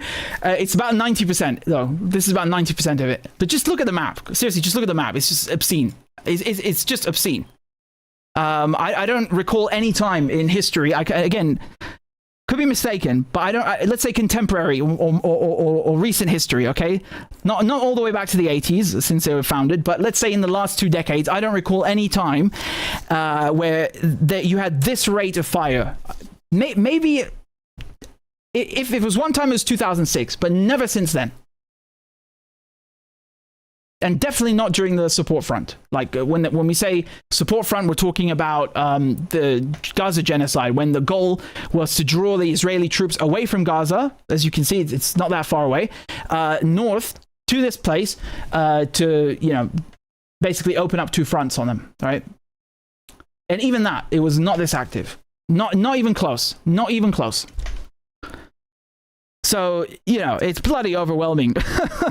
Keeping up with all this. It's bloody overwhelming. I swear to God, like, I'm, you know, like I said, I'm going to die mid-cartography at this point. But there you go. That's kind of everything that's been happening. And I'll have more updates for you. But yeah, the Israelis, their goal is to displace 1 million Lebanese. And they have, right? But they want to take everything. And I tried to put this whole, yeah, this is the map published by the Israelis, and I overlaid it. Okay, so do you see how enormous that area is? I mean, look how that's all of Lebanon, right? Look at that. I mean, it's the entire south, and they basically want to control everything up to the Litani River. And what they've been doing, the Israelis, is blowing up the bridges along the Litani. And they claim, of course, right, that, oh, well, it's to, you know, to cut off the Hezbollah support or whatever that means, you know, like, because of course, obviously, after everything I've showed you, the only way that Hezbollah are able to function is through these bridges, right? I mean, they're demolishing civilian infrastructure. You can't blow up bridges. You can't.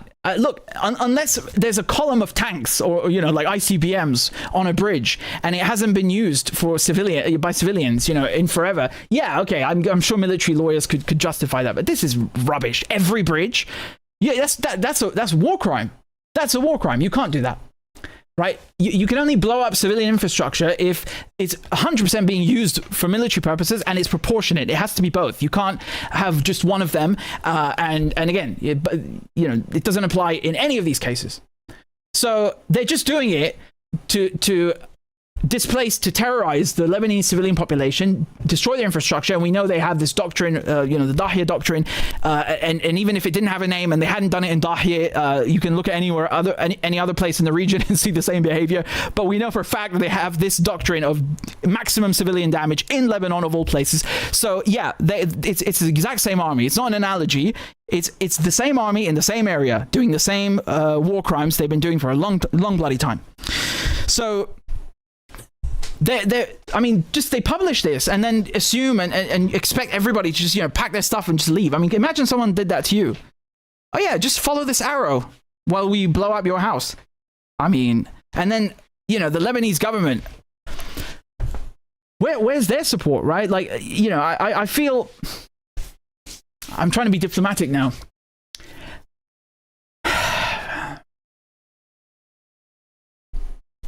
They're more like a Washington government, to put it mildly. I think you all know what I'm trying to say, don't you? Yeah? But you know, the point is, the Israelis, they think that they can, you know, they can keep prodding this front, okay, that I've shown you with the 5 zones, and get through at Taybeh or Khiyam, and then cut off, drive all the way along the Litani, this line here. Right, that's why that's why you've had so many tanks being blown up at Taybeh, at Khiyam, and you know, around Fatima's Gate and so on. Like this area especially, right, is a tank graveyard here, especially because they're trying to get through and then cut off the entire south that you see highlighted in red. That's the goal, okay? But this is, I mean, that's the military goal. But this map is ethnic cleansing, right? When you're telling the entire civilian population to just leave. So far, the Israelis haven't managed to get in or to get through at any point on this map. You know, I mean, I did see. I think they built an outpost like a little bit. Where was it again? You know, you'll what the Israelis try to do is set up like small forward, you know, bases wherever they get in. But I mean, if we're speaking generally, no, they haven't been able to get through anywhere. Okay, I think it's very, very obvious now with the, you know, over 24 tanks taken out, that Hezbollah have dominance over the IDF, over the occupation on this front. I think even the Israelis would agree. And I've been reading a lot of their posts, by the way, right? On Hebrew Twitter, or modern Hebrew Twitter. And they're very angry, right? And a lot of them are saying what I'm telling you, that, oh, we thought Hezbollah was defeated, and turns out they're not. Here, I'll play you a video from an Israeli settler. Okay. Die. Hold on a second. Put it up on the screen. And I suppose the video speaks for itself, doesn't it?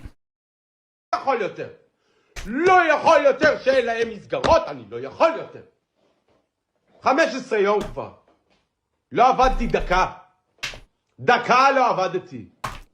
איך אפשר להתקדם במשהו בחיים שלנו? כל שנייה עוצרים אותי. אני מתקדם, נכנס למומנטום, עצירה. בום חודש, בום חודשיים, בום חודש וחצי. די! לא רוצה רצף. אוף! לא יכול. אתה קם בבוקר, אתה הולך לגינה, צבע אדום, במקביל,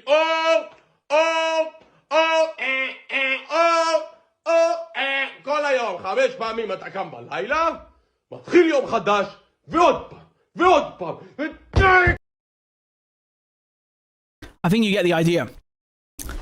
Like I said, you don't get warnings often because of the short distance, and even then, now after, you know, Hezbollah been hitting all these places, and the Americans have taken hits across the THAAD and Patriot radar systems, which again is more related to Iran, but still Hezbollah have long-range missiles as well now. You know, they're very displeased in the north, let's put it that way. But yeah, I think that's everything for now, and we'll leave it at that until the next update for the Lebanese front. So let me talk about Shaitanyahu, about Netanyahu being dead, and this is pissing me off, and I'm really getting angry about this. Okay, I'm gonna set this straight once and for all. This is really angering me. I think it's just trolling at this point. Yeah. Where is he? Yeah. Okay. So everyone on the internet is going crazy and thinking that Netanyahu's dead. He's not bloody dead. Okay, if he were dead, you would know. Okay, I would tell you that he were dead. He's not. And I think this is just hopium, right? You know how there's copium? This is hopium. And people are so frustrated that they want it to be true. And there's all sorts of rubbish, like, oh my God, it's AI. And you people have never edited a video in your life, have you? You don't even know what, you don't have the slightest clue what artifacts are, or, you know, compression or noise. It's so obvious. And look, you've had all of these claims, right? Hold on. Yeah. Okay. So look, this is a press conference that Netanyahu gave, and people were saying, "Oh, look, there's just one angle, right? Why isn't there a shot of him in the room with the reporters?" Well, here it is. Look, there it is. And then they'll say, "Oh, but the lighting is not correct."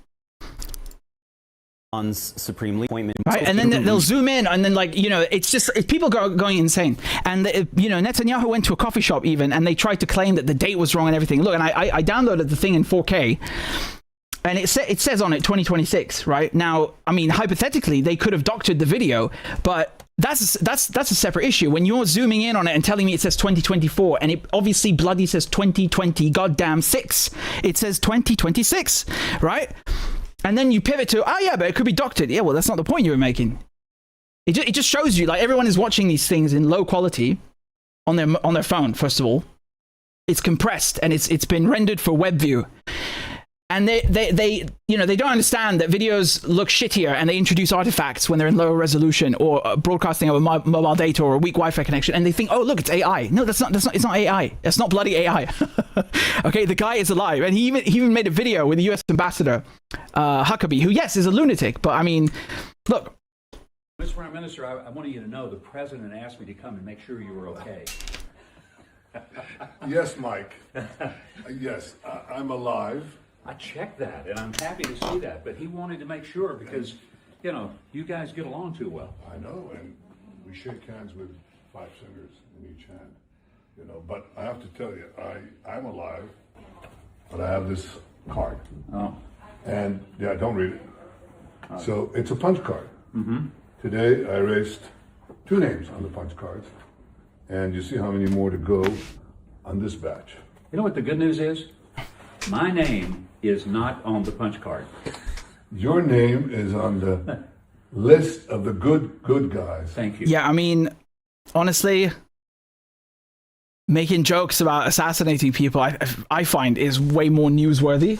Yeah, but anyway, you know, that aside, you know, you're not gonna look. It's one thing to release fake videos, fine, but getting a US ambassador, even Huckabee, who's a lunatic, to pretend to walk around with a dead person. And of course, to do that, you would need to get the US embassy to sign off, and you would need to get the State Department to sign off, which means you would need to get the National Security Advisor to sign off, and the President and the White House, and the CIA. I mean, you've gone insane. You people have gone out of your fucking minds. You've lost your minds. You have lost your goddamn minds. The guy is alive. And then here's another one. There's a security briefing, and people are claiming, oh, look, if you look at the air vents, right? The Israel's defense minister. You look at the air vents. They're not the same size. The chief of Air Force. Okay, I'm trying to show you the bot. Do you see that? Yeah, because those two are it's a closet. That's why they're different from the other ones. You goddamn morons. It's a closet. It's so you can put computers in there and an access panel. How can you be this thick? You know, I mean, it's so aggravating to see this shit showing up on your timeline, like as if it's news or something. The guy is not dead. Have you never built any furniture in your life? Do you know what an access panel is, where you put a computer in? I mean, this is obscene, and you know, it's just people have gone ballistic, and they even asked the the Senate Foreign Relations Committee. Times on. You are a United States Senator. You are privy to intelligence that the American public does not have access to. You sit on the Senate Foreign Relations Committee. So I've got to ask you a question the entire internet is dying to hear the answer on. Is Benjamin Netanyahu dead? Yeah. You know, this is the kind of thing that the internet now is famous for. I mean, it is hard to believe anything you see sometimes on the internet. This is the latest example. You didn't say no, Senator. That's what people on the internet are going to notice. No, he's not dead. Okay, just checking. Okay. And here's another great one. So he's doing a press conference, right? And people are like, well, why doesn't he take questions from journalists? And then lo and behold, he takes questions from journalists. Look. People, they're doing things. Next question, Tom Burridge from ABC News. Sure. Hi, Tom Burridge, ABC News. Prime Minister, given the escalation of attacks on US allies across the Gulf, given the spiraling energy costs, the high costs in general, the US service personnel killed in this war, many Americans are asking that question, whether you misled their government into starting this war, and for how long should Americans keep paying the price? Well, I misled no one, and I didn't have so to. So you notice how he said, did you mislead, da da da da da, and then he says, I misled no one. It's direct answer to the question, a direct reference. And no, people are still not convinced. I mean, this is, you know, it's getting childish now. It's getting exhausting. The guy is alive. Okay? Here's the best tell. If he were dead, do you not think that Iran, who supposedly fucking killed him, would say so? No? And just today, the Iranian foreign minister was commenting on Netanyahu's speech from yesterday. Do you really think that the Iranian foreign minister is so unserious that he would comment on a dead fucking person's speech? You people have lost your minds. You are lunatics. And I don't even know why this is so important, because Netanyahu is a symptom of Israeli colonialism. He is not a single, it's not just like, you know, you cut off the snake's head or whatever analogy or you know, you want to use. Every Israeli is like Netanyahu. All of them. Okay? They're all like him. They voted for him 6 times already. You get rid of Netanyahu, you will have 50 Netanyahus just like him. Okay? Are we done with this now? He is alive. I'm telling you, he's alive. Okay? Right? And no, he did not have 6 fingers. Again, a lot of you are watching that video in low quality. It's his palm, okay? And I think if he had 6 fingers, he would have grown one by now. But you know, please stop this. This is ridiculous. Okay, he's alive, and when he dies, if he gets taken out, believe me, I'll be the first to tell you. Okay, like the idea that Milakovsky's dead and I would not tell you. It's just, I mean, come on, have some shame, please. Have some shame, guys. Come on. So let's talk about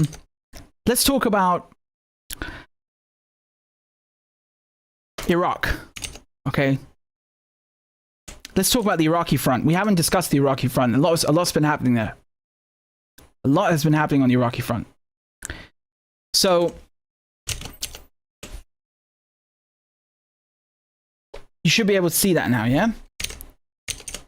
And I've got maps to show you as well. So just let me prepare those.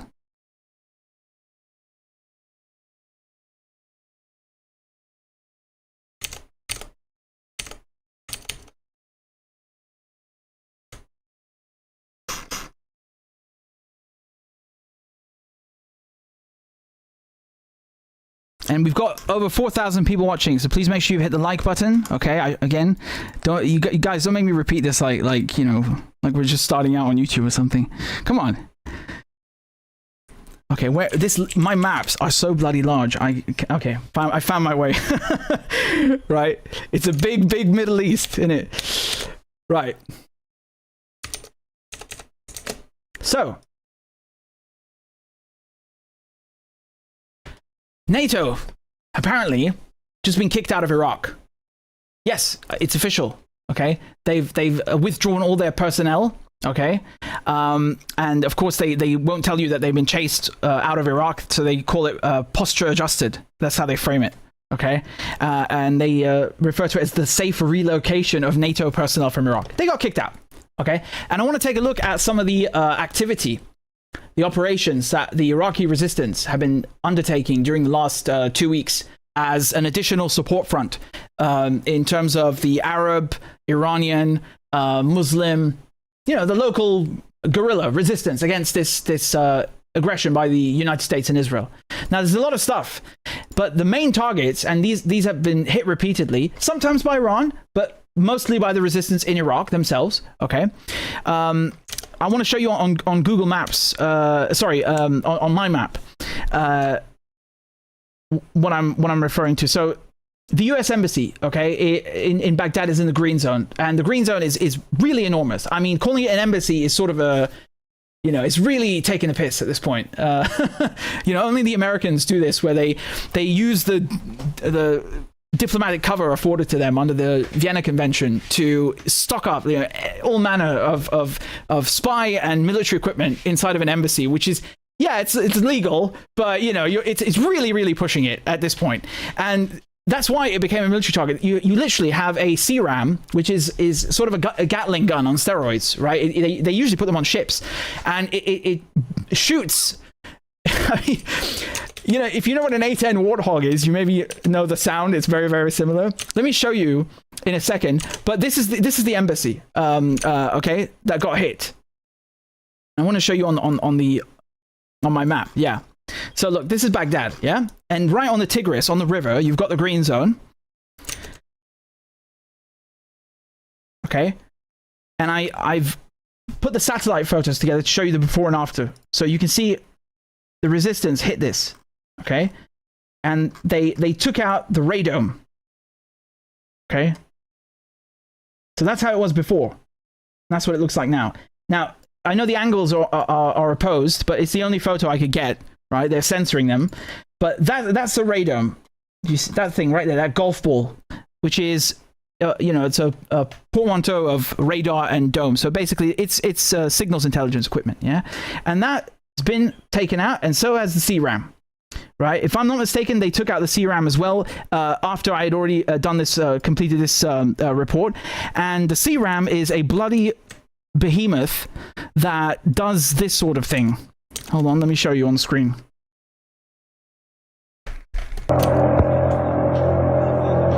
Yeah, that's what's on the U.S. Embassy. So do you understand when I say they're taking a piss?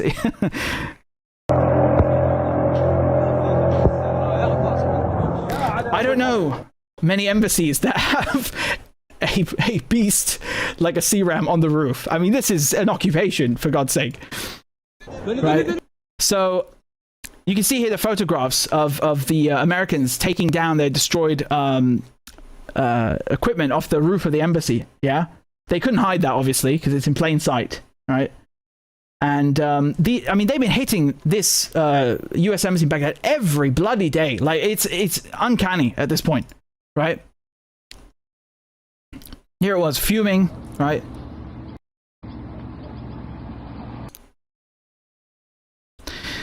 Kind of ironic. It's kind of ironic that the CRAM is there to shoot down the drones, and then it ends up getting taken out by the drones. And this is the game of cat and mouse that's been going on constantly all week, all 2 weeks between the Americans and the Iraqis, right? They've taken that out. Yeah. And I had a feeling they would win. I had a feeling. I said my money's on the Iraqis. Here's another video of the CRAM.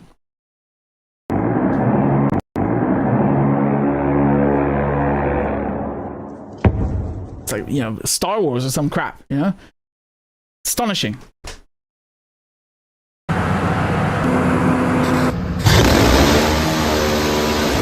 Yeah, very, very diplomatic. Very diplomatic, indispensable for any mission. So that's what was taken out, okay? That's one of the main targets. The other one is the next to Baghdad International Airport. You know, as usual, the Americans and Israelis put their military crap in the civilian airport. So this is Camp Victory, you know, Victoria Base, same thing. It's a compound that's in the Baghdad International Airport. It's just next to it, just shy here. Okay, so that's the embassy, that's the green zone, and just west you have the Camp Victory. That's taken out by attacked by drones multiple times, right? And again, it's a military base. Okay, I've lost count how many times they've hit it at this point. Aside from this, right, if we zoom out away from Baghdad and we go north up to the Kurdish region, so Erbil, you have these two bases over here. Harir Air Base, okay. So I also got the before and after photos to show you, and I overlaid them to give you an idea of the scale of the damage. So, yeah, you can see here, these are suspected Apache attack helicopter hangars, okay? And you can see the damage there, right? And then just up here, these are officer barracks, or suspected officer barracks, right? Completely destroyed. And these are just the images that we have. It's the damage is probably far more extensive. And then going to the other one, so to Erbil Air Base, which is also known as Erbil International Airport, because once again the Americans stuff their military crap in the civilian, you know, adjacent to the civilian infrastructure. So these barracks here, suspected barracks, were taken out, and yeah.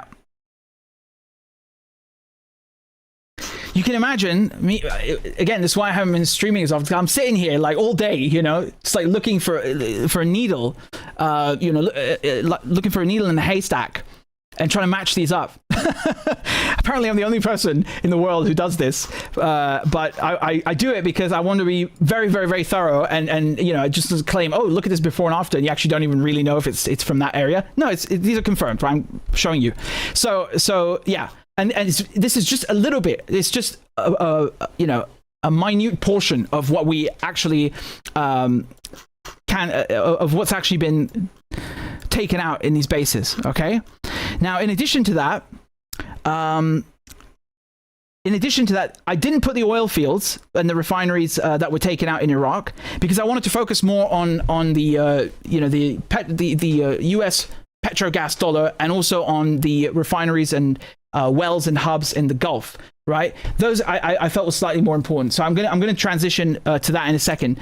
But yeah, the Iraqi resistance every single day, you know, consistently. I've never seen this, neither during the support front nor prior, have been wildly efficient and active.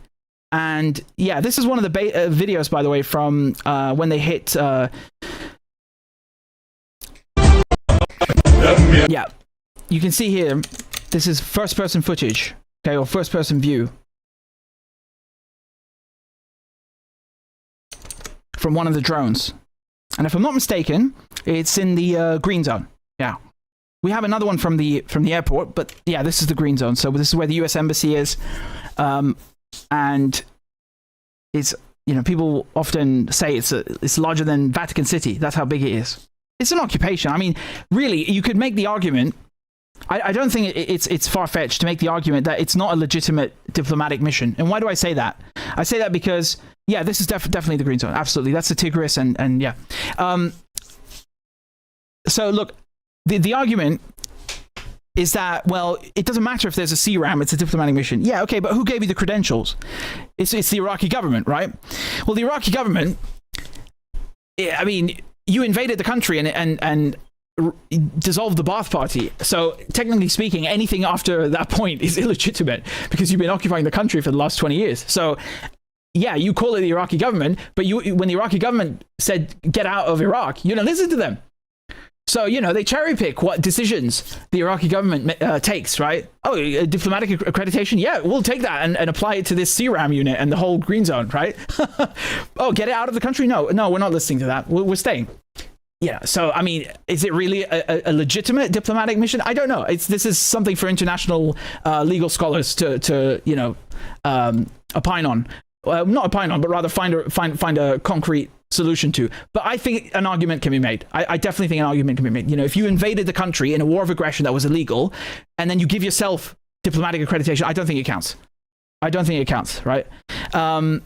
In any case, you know, tactically speaking and strategically speaking, in both terms, they've successfully worn down the Americans in terms of you know, attrition and going after the signals intelligence and early warning and the economic objectives. And strategically, they've kicked NATO out, right? I mean, they call it you know, readjusting their posture. They kicked them out. It's just, you know, the phrasing. So that seems to be going in Iran and in Iraq's favor, right? That they've had to leave the country now.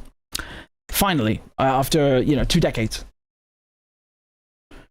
Now, let me transition to the bank of targets in the Gulf, because that is really where the bulk of the warfare is happening, at least in the last week, okay? So, yeah, hold on a second.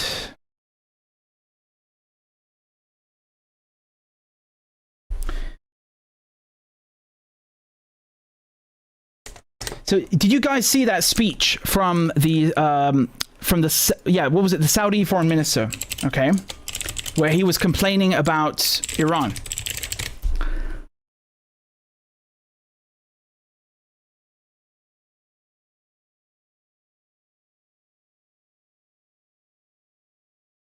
Continue to attack. Yeah, let me put this up on the screen so you can see that.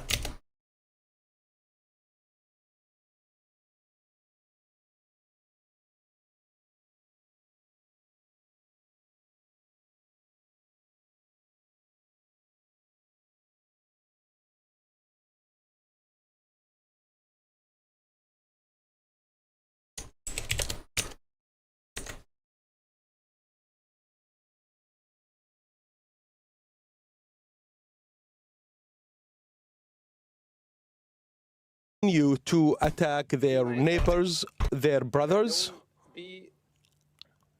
and they are while they're calling for Islamic solidarity. How do they expect Islamic solidarity and support while they attack Islamic countries? They hamper their interests. They target their civilians. How could they call for diplomatic solutions while they attack nations that have no relationship to the ongoing conflict? All of this is an indication that Iran has always regarded its neighbors not based on principles of brotherhood, nor with a sincere desire to coexist and to develop, but rather always looked at them with hostility and with the perception that whenever needed they would escalate and target such nations in order to exert pressure on international community. The primary message is that if Iran believes that the Gulf states are incapable of resilience nor respond, their calculations would prove wrong.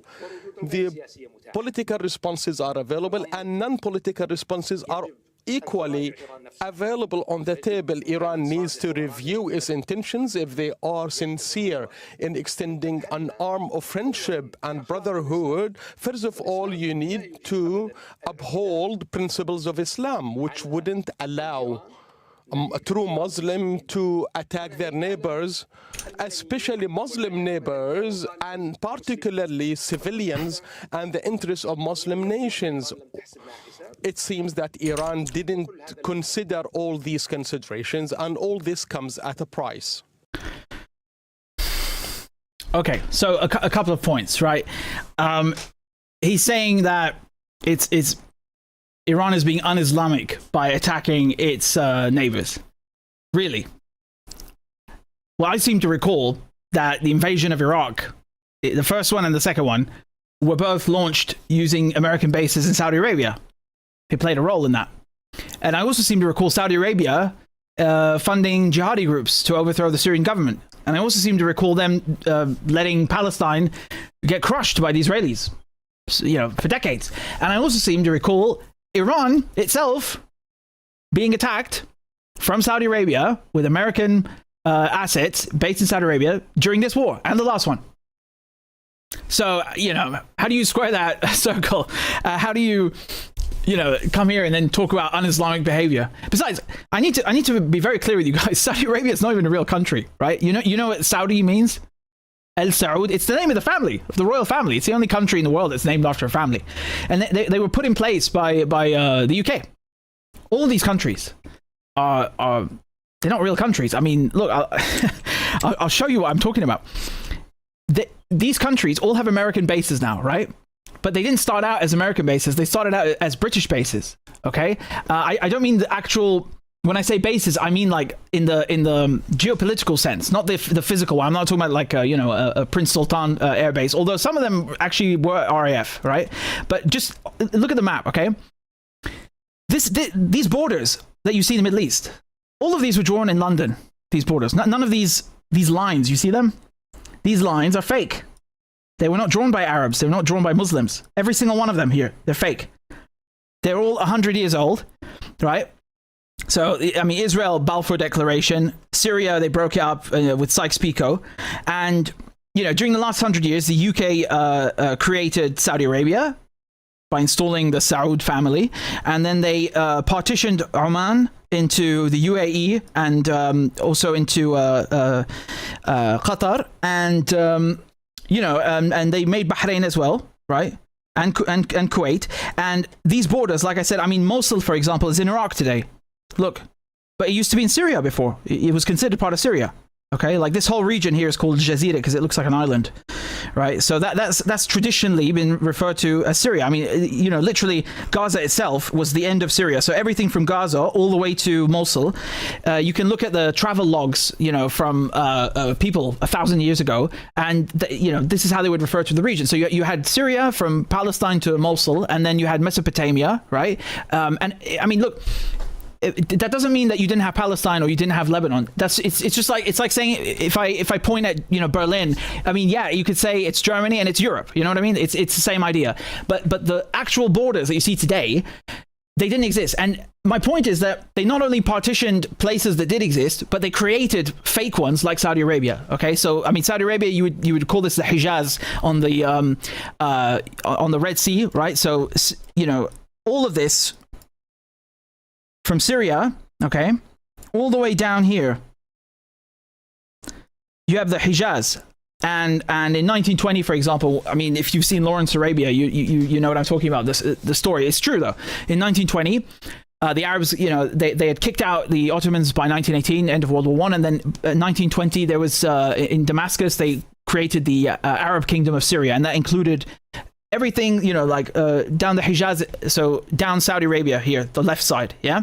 All the way here, plus everything you see, Palestine, Jordan, Syria, Lebanon, all of this, right, was one country. It was democratic, and it was voted on and created by Arabs themselves. And then France immediately invaded, and then the UK removed Faisal, and they installed him next door in Iraq, where he had no...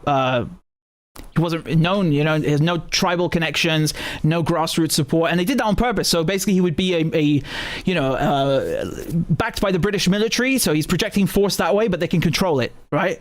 And they use that to put down a revolt. So it's just all power play bullshit. And so for this fart to come on and call Iran un-Islamic when he's done fuck all for Palestine, and I should remind people that in the Epstein files, I think they gave a piece from the cloth from the Kaaba to Jeffrey Epstein. So I mean, that by itself is a scandal. And they've betrayed Palestine 50 ways to Sunday. And on top of it, they're not even a real country, never mind a Muslim one. It's just it's a joke within a joke. You know what I mean? It's just crazy. Like, who the hell are you, honestly? And now, after all these decades of allowing the Americans to kill and murder Muslims and Arabs across the region from their soil, from Saudi Arabia and the other kingdoms, right, that are next door, all of them that have these US bases, now they're suddenly offended. Now they draw the line. Now it's too much. Iran has, all they've done is touch the refineries, right? Now, again, that's coloring outside the lines. Yeah. Like, legally speaking, it's coloring outside the lines. But again, he's making it out to be like it's the hypocrisy that I'm trying to point out. You get what I mean? I'm not saying it's legal. I'm pointing out the hypocrisy. And especially Iran was attacked first. So that's another layer to the whole hypocrisy, right? Like, they want to feign outrage at someone defending themselves. Come on. That's just obscene. So let me show you the bank of targets of what's been hit during the last week or so, right, by Iran. The Americans went and bombed a bank. The Israelis and Americans bombed a bank in Iran. And the Iranians immediately said, from this point forward, we are going to target Western commercial assets. Okay? And they did. So I've grouped these, into a bunch of categories. Let me just again, normally I would put a legend and I would call out someone who didn't have a legend, but this is a video. It's not a physical, static map. It's interactive. So I think I can make an exception for myself. But yeah, you see the dollar signs are the banks that Iran hit in response. So they hit Citibank in Bahrain, okay? And they hit the other branch in the United Arab Emirates as well. And as a result, Citibank partially shut down, right? They did a partial shutdown. There's just one branch of Citibank that's still open now as a result of that. So an eye for an eye, okay? In the past, people would make fun of Iran and say, oh yeah, they say they're going to respond, but they never respond. I don't think that you will hear much from those people today.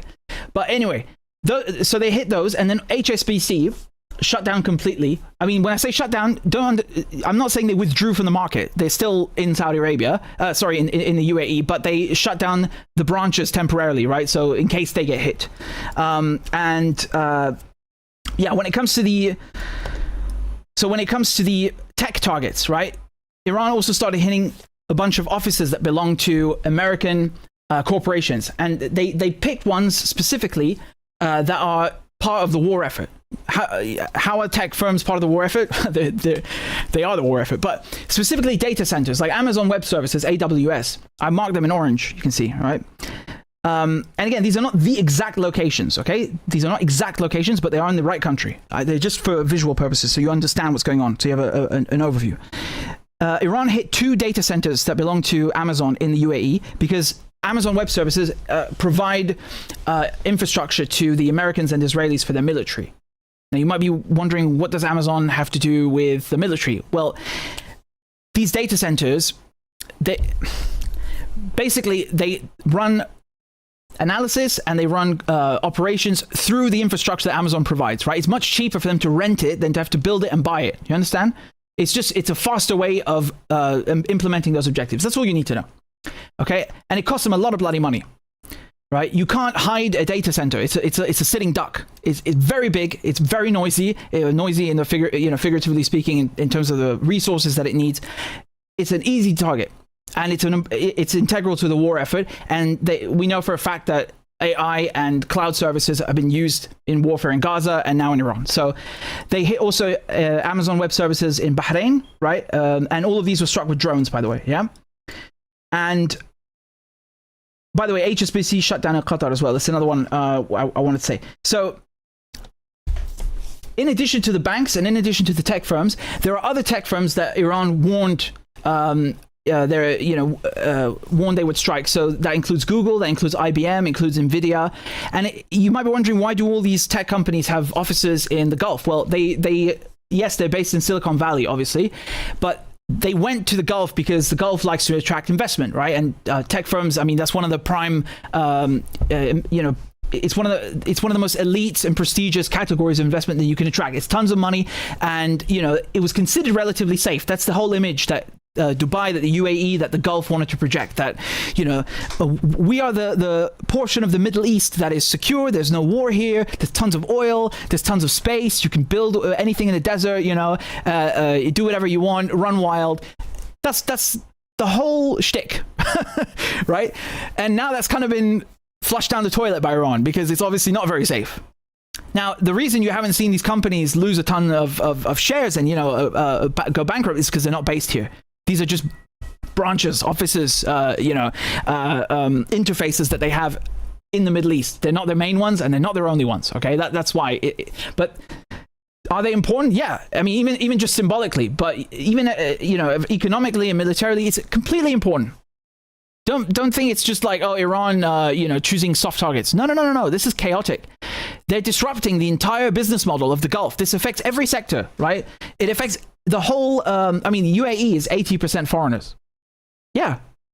The UAE is 80%, the population are foreigners. Their whole model is built on, this is secure, come invest and come live here.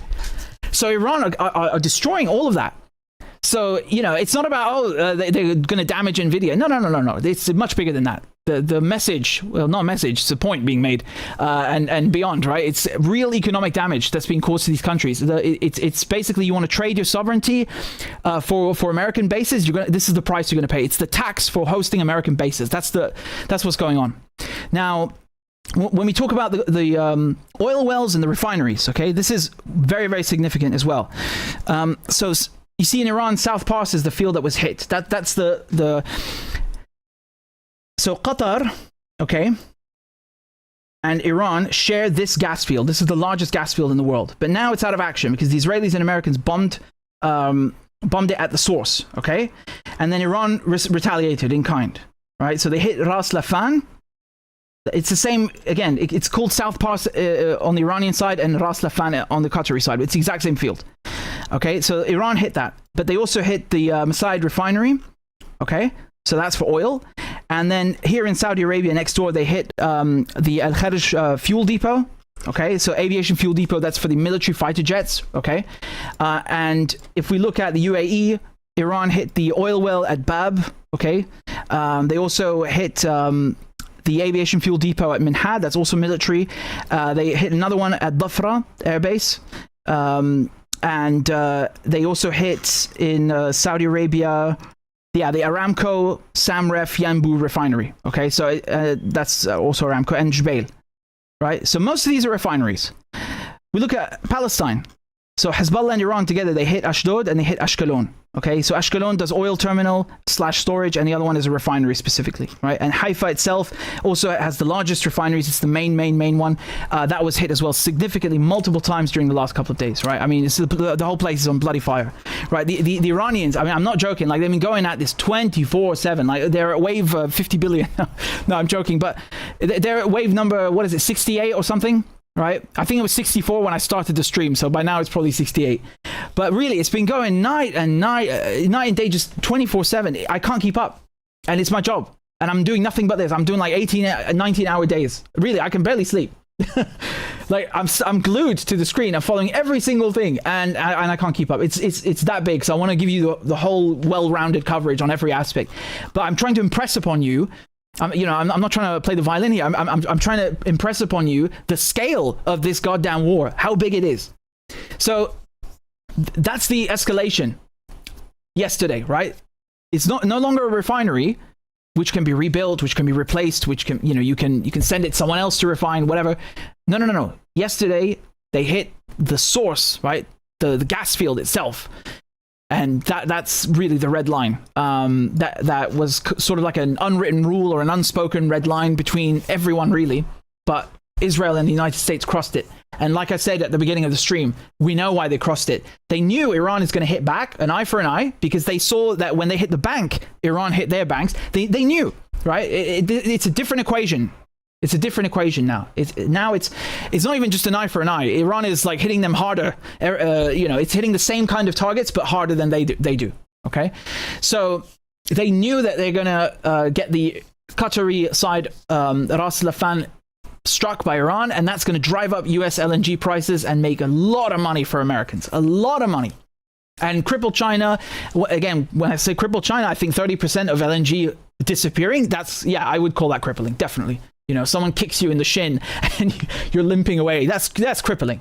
You know, some people want to pretend like it's something else. It's not. What do you think the United States, when they look at the planet, are trying to do? They are trying to cripple China, literally. And so they not only drove up revenue for themselves, they also they also screwed Europe. Now they control more of Europe because the force majeure means that Europe loses 9% of the LNG, and it also means that China loses 30% of their LNG. Yeah, this is very good for the Americans and Israelis. It's extremely good. They're making bank right now, and that's why the dollar is stable, and that's why the price of LNG is through the roof for everyone except the United States. So make no mistake, Iran is, by the way, it's not like they had a choice. I mean, you strike the South Pass gas field, there is no choice but to hit the other side, in this equation. And again, they've gone even further than that. Like I said, they're slapping the Americans and Israelis with the same kind of target, the same nature, but just on a larger scale and more intensely. So that's why you've been seeing Haifa hit over and over and over and over again, nonstop. And there's even power cuts now. And it's a new reality that we're experiencing and living in. And now, the chickens have come home to roost. I mean, anyone who understood the Middle East knew that these Gulf countries serve as U.S. bases. They used to be British anchors of, British imperialism in the region. That's why they were created. Because if you look at the map, what is special about this place? You have India just next door. So they allowed the British Empire to project strength over the Strait of Hormuz against Iran, against India. That's the whole point, right? And of course, not to mention the Middle East, divide and conquer. So the Americans just inherited these countries as their own bases. That's all that happened. It just changed hands, really. I mean, I put out a tweet yesterday. I made a joke that Iran is fighting all of the all of the UK's bastard children. It's kind of true, whether it's Israel or the United States or Saudi Arabia, it's kind of true. They're literally all just bastard children of the British Empire, every single one. It's impeccable, isn't it? So that's kind of what's going on, though. Yeah, and this war is spiraling out of control. Definitely. I mean, I feel like. Well, the reason I hesitate to say out of control is because it implies that literally it's out of control. I feel like the Americans know exactly what they're doing in terms of the gas, right? They've been working at this for bloody decades. And again, go watch the documentary, the 2024 one I did, and then the beginning of the stream, and you will know and understand everything. It's all intentional. You don't accidentally bomb the biggest bloody gas field in the world without having teams of people in the White House and in the Kiryat sit down and map this out. They have these people whose only job is to create a strike package, and then another team of people whose job it is to look at the strike package and see what possible, map out the potential outcomes, and then provide the decision makers with a few choices. It's their only job. So they know this. It's impossible that they did not anticipate Iran would hit back, and then this drives up the prices. And they know this. All of this is planned. These are not accidents. There's no such thing as an accident, with Nord Stream or with the Russian tanker being blown up, the LNG tanker in the Mediterranean, or the South Pass in a hostile takeover for global energy dominance. There's no such thing as accidents. That is complete bullshit. Okay? So I want to talk about, that brings me to my next point about who controls who, right? Like this is always a point of contention. It's always a point of contention that between people about who controls who. Is it the United States that controls Israel? Does Israel control the United States? Yeah, and I can understand why the line is blurred, right? You have a very, very strong presence, to put it mildly, of Israeli influence in the US and in Europe. But I think we should look to the people of the region, right, who've been fighting Zionism forever. Like, who do I mean by that? You can pick anyone you like. Right, you can look at the first wave of resistance. So I'm talking about everything before the 1980s, right? PLO, secular, Marxist, Christian, whatever, right?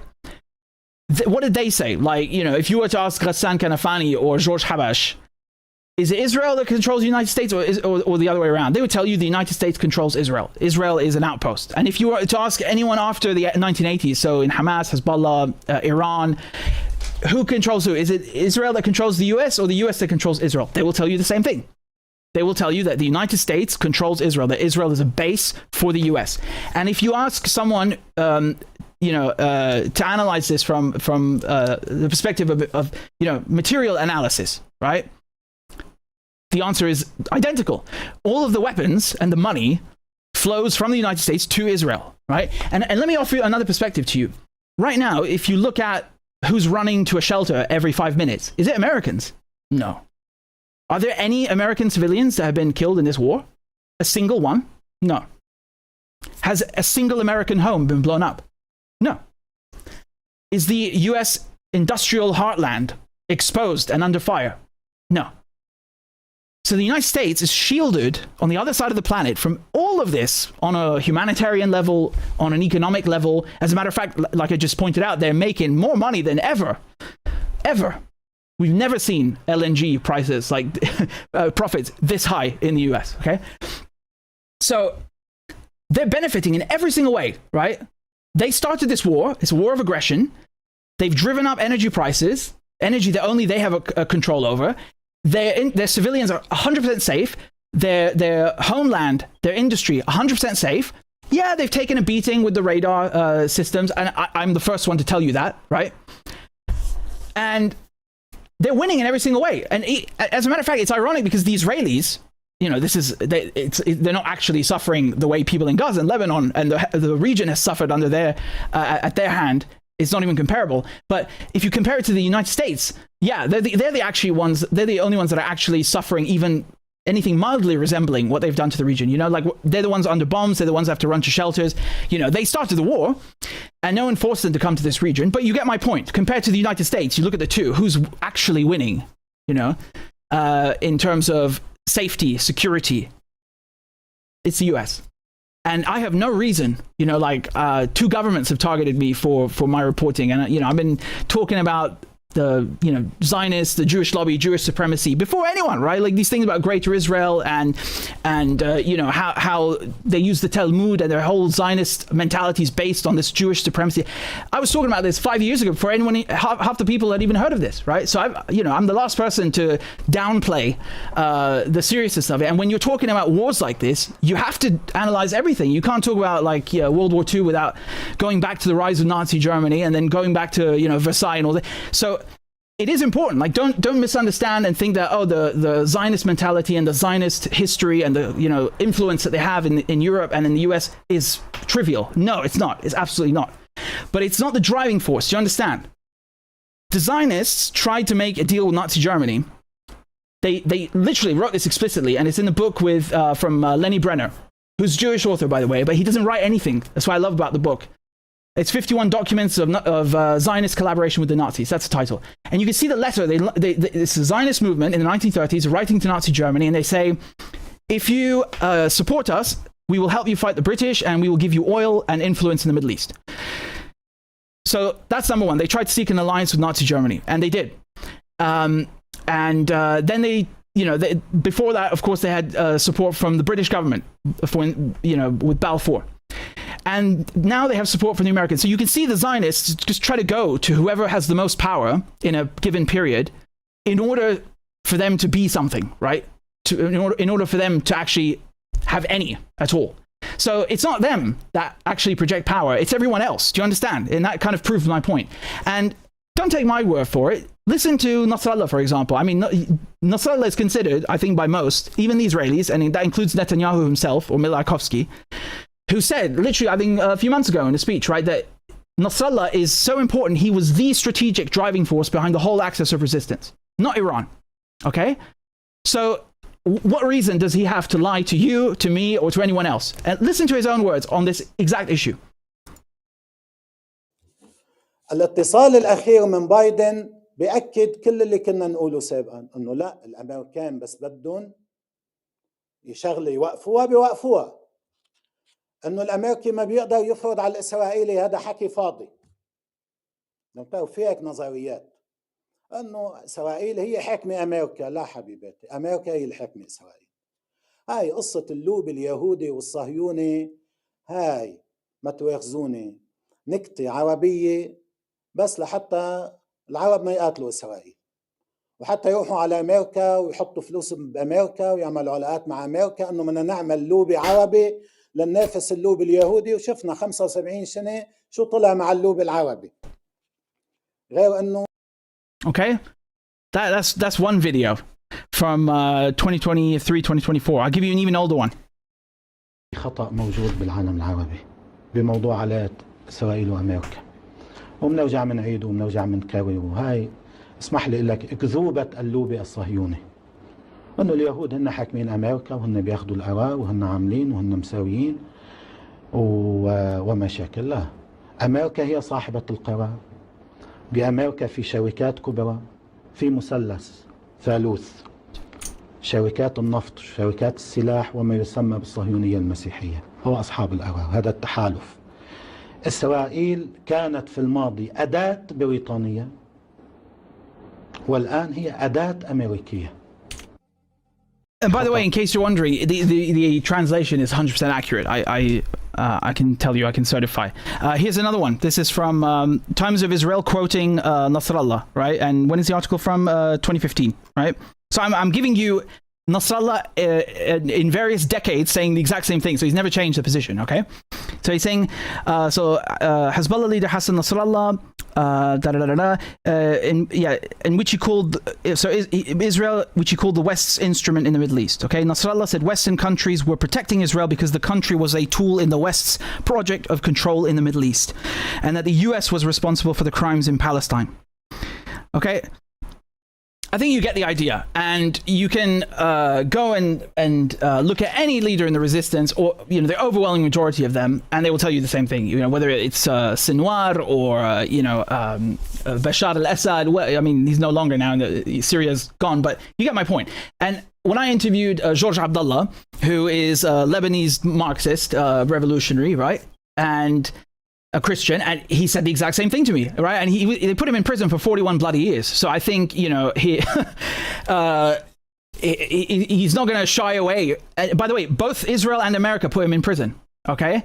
And the Americans made sure he stayed there, as did the Israelis. So, I asked him flat out, like, who controls who? Same answer. The United States controls Israel. I think it's very, very clear. And I think the problem is you have a bunch of right-wing lunatics who have no political education, who have no grasp of, like, what is imperialism, what is colonialism, what is, what is geopolitics. And, all they've got to offer is a bunch of, racist bollocks about, oh, it's the Jews. I'm sorry, the Jews is not, a geopolitical thesis. So it just sounds like a bunch of shit that you would say to make America, look good when America has always been like this. I mean, I'm sorry, you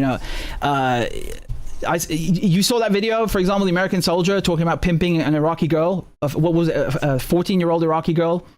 And then she committed, she offed herself afterwards.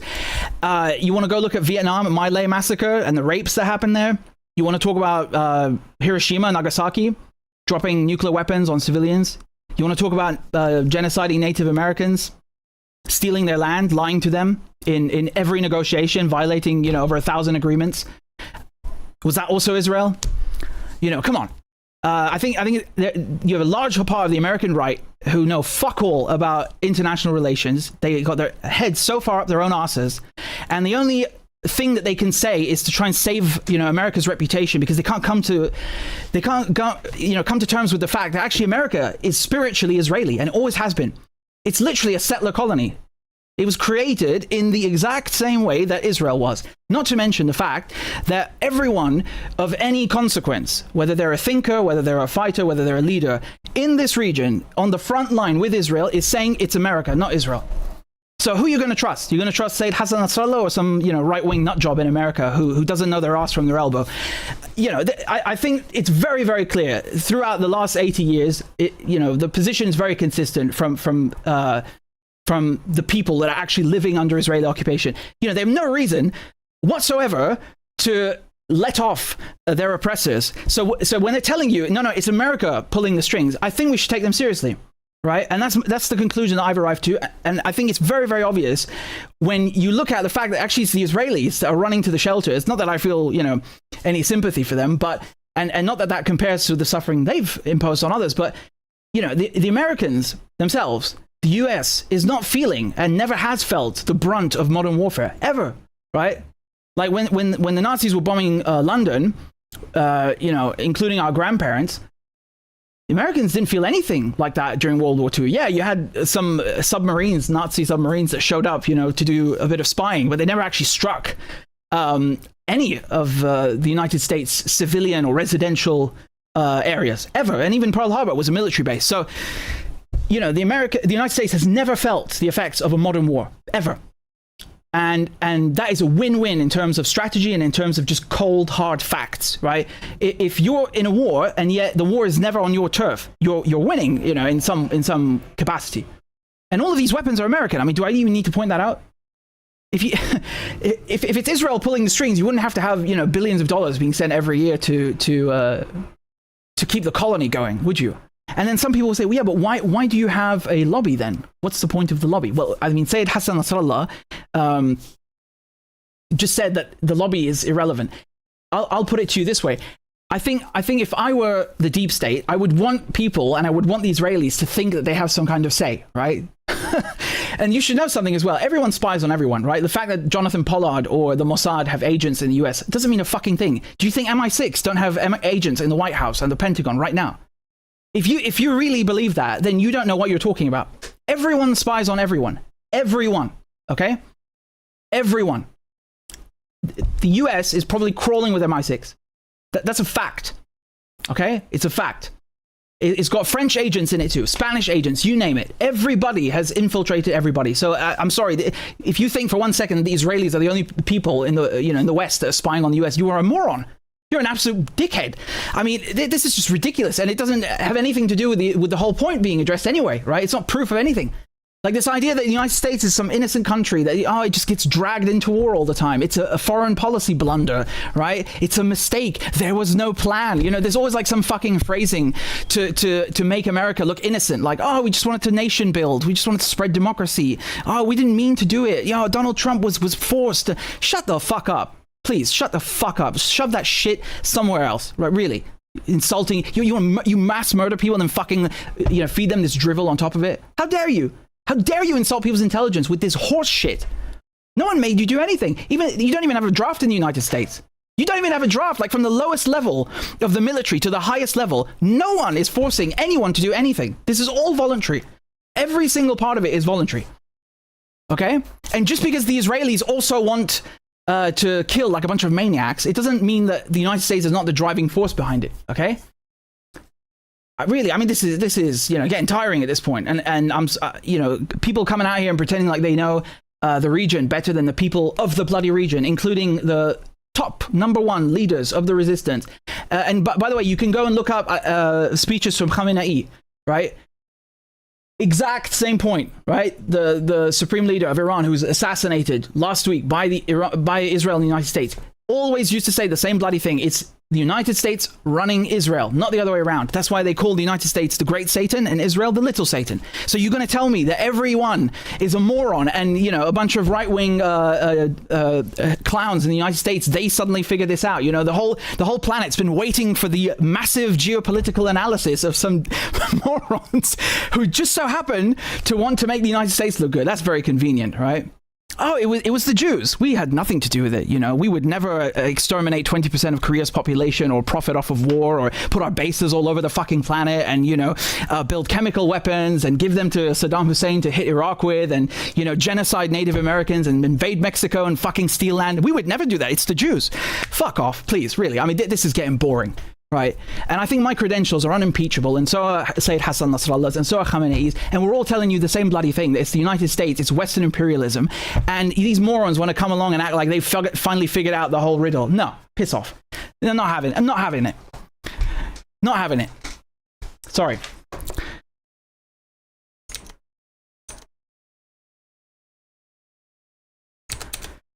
Let's talk about the F-35. Let's talk about the F-35 that was shot down. That is unreal.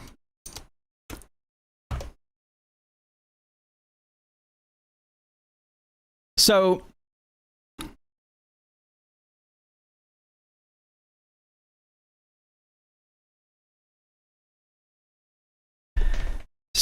the F-35, which is the crown jewel of the United States fleet of fighter jets, and I know when I say crown jewel, it's a bit of a contested, controversial term because, you know, some people consider it to be a failure. Yeah, fine, whatever. But the United States markets it as its crown jewel, right? That it's untouchable. And yes, thus far, I mean, it's no one has been able to strike one, but Iran have. They've actually shot one down, and I think it's safe to assume they were shot down because if you look at the video which they released, okay. You know, the Americans are claiming that the pilot survived this. Now, I don't know about you, but that doesn't look like... It could, I mean, it could have, right? It's technically possible, but the United States has been lying during the last couple of weeks about every plane that gets shot down, right? Like the 3 F-15s, oh, Kuwait shot those down. It was friendly fire. And then the 6 airmen and women that were, you know, that crashed, quote unquote, over Iraq. That wasn't Iran, right? And then the bunch of refueling aircraft on the runways. So there's a KC-135. Oh, yeah, that wasn't Iran. I mean, every single time an American plane meets with the surface again, it's always due to friendly fire or a crash or a technical failure, but never, ever could it be Iran's air defenses simply working. That's an astronomical batch of good luck right there, isn't it? And an F-35 also, they didn't shoot it down, and they claim it safely landed. The pilot is alive. I mean, do you really buy this bullshit? The Americans have more luck than anyone else if that's the case. I'm sorry, I don't buy any of this. This is simply embarrassing. It's embarrassing for the United States, militarily speaking. It really is, you know? I mean, if you're projecting hard power, which is, I mean, what you do as a superpower, right? You need military dominance and military might. And when Iran, which is considered a regional power, but not a superpower, is besting you on really every level and holding out quite well, and even if they just clip the jet, that's embarrassing as hell. You can see it from the clip. To me, it looks like he didn't even know. The pilot didn't even know that he was being tracked. There are no flares. There's no evasive maneuvers. It's like a sitting duck. And I know for a fact, because I've been in Iran and I've seen the drones that were shot down, American drones. And Obama, by the way, wrote the Iranian... Can you imagine? This is so American, right? Like, he gets caught spying on Iran. And then after they shoot down the drone, he writes a letter and says, can I have it back?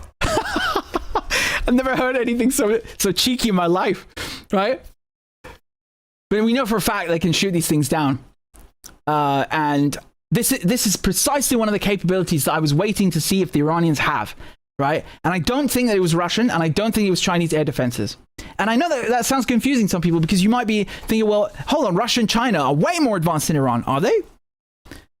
Yeah, in some domains, absolutely. But I think you're not giving the Iranians enough credit. I mean, they've shown extraordinary innovation in every field, from intelligence to the fast attack boats, to the drones themselves, to the point Russia was buying them, right? The Shahid drone changed the whole war. I mean, the Americans even are imitating that thing. Changed both wars, by the way, in Ukraine and in Iran. So I think we don't give them enough credit, objectively speaking. But shooting down an F-35, even clipping it at best. And Trump just earlier was saying this the same day. Can you imagine? I mean, the luck that Americans have, it's constant, indefinite. There, just about everything there is to obliterate, including leadership. Their Navy's gone, their Air Force is gone, their anti-aircraft equipment is gone. We're flying wherever we want, Pete. We have nobody even shooting at us. Ay. That's not good. That's not good. So here they had this analysis on Iranian TV, right? Let's see what they were saying. این اولین باره که یک جنگنده نسل پنجم در تمام دنیا، حالا متعلق به هر کسی، رهگیری میشه و اصابت داشته. این جنگنده اساساً به عنوان استیلت یا پنهانکار ساخته شده، یعنی بنابر اینه که شما نبینیش. ولی یعنی با رادارها نتونید توی سطح رادار ببینید. یعنی الان جنگنده F35 به عنوان یک جنگنده نسل 5 آمریکایی اساسا در هیچ راداری دیده نمیشه یا سطح مقطعش انقدر کوچولوئه که اصلا دیده نمیشه توی رادار. نمیتونن رهگیریش بکنن دیگه. مسئله فنی داره. ببینید مثلا همین پهپادهای شاهد خودمون رو، تصویراش خیلی زیاده تو جنگ روسیه و اوکراین هم هست. خیلی از من میپرسن میگن آقا اینو طرف داره میبینه، چرا پس نمیتونه بزنه؟ دلیلش اینه که این دیدن اون موشک پدافندی با چشمای بیننده که سینک نمیشه، همگام نمیشه که. خب باید تو رادار این مشاهده بشه و زده بشه. این اتفاقی که الان افتاده. ما یه مرحله رهگیری پیش از اصابت داریم. یعنی باید راداری جنگنده رو، موقعیتش رو، مسیرش رو پیدا بکنه، بعد به سمتش یک پرتابی رو شلیک بکنه. دو تا کار باید صورت بگیره. اول رهگیریه، یعنی بتونه ببینتش، مسیرش، ارتفاعش، سرعتش رو اندازه‌گیری بکنه، بعد بتونه یه پرتابی رو بفرسته. Frankly, you know, if I had to explain it, I think it's very orientalist. It's like, you know, oh, they're too stupid to develop this, right? It's this imperialist Western arrogance that is precisely what got the Americans and Israelis humiliated. It's happened many times throughout history, by the way. This is not something new, right? But I think it's that arrogance. And again, I think they knew to a certain extent they're going to get pounded, right? Especially the radars. I think that was an acceptable cost to them for the Americans, I mean, right? Like, again, you think the White House and Wall Street give a shit if Israelis have to run to a shelter every second?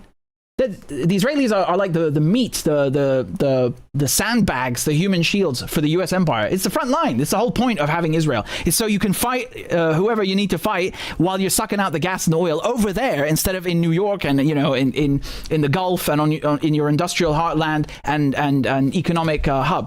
Right? That's the whole point. So for them, it was like, well, you know, if the radars get taken out and there's no early warning, it doesn't really matter. I mean, we're still going to be the number one power, and now we're going to make all this money from the gas. And we have the petro gas dollar.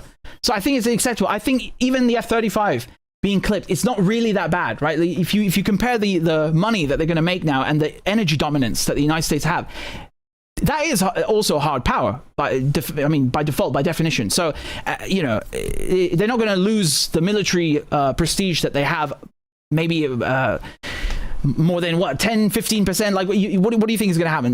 They will solidify their status as a superpower even more, even stronger than before, if anything.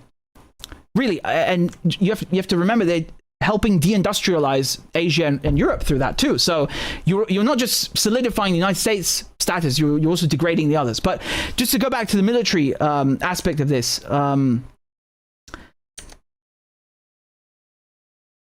there's also the aircraft carriers. Okay, so I want to talk about the aircraft carriers because the Gerald R. Ford, right, which is basically the biggest warship in the world. Okay. Hold on, let me pull it up on the screen for you.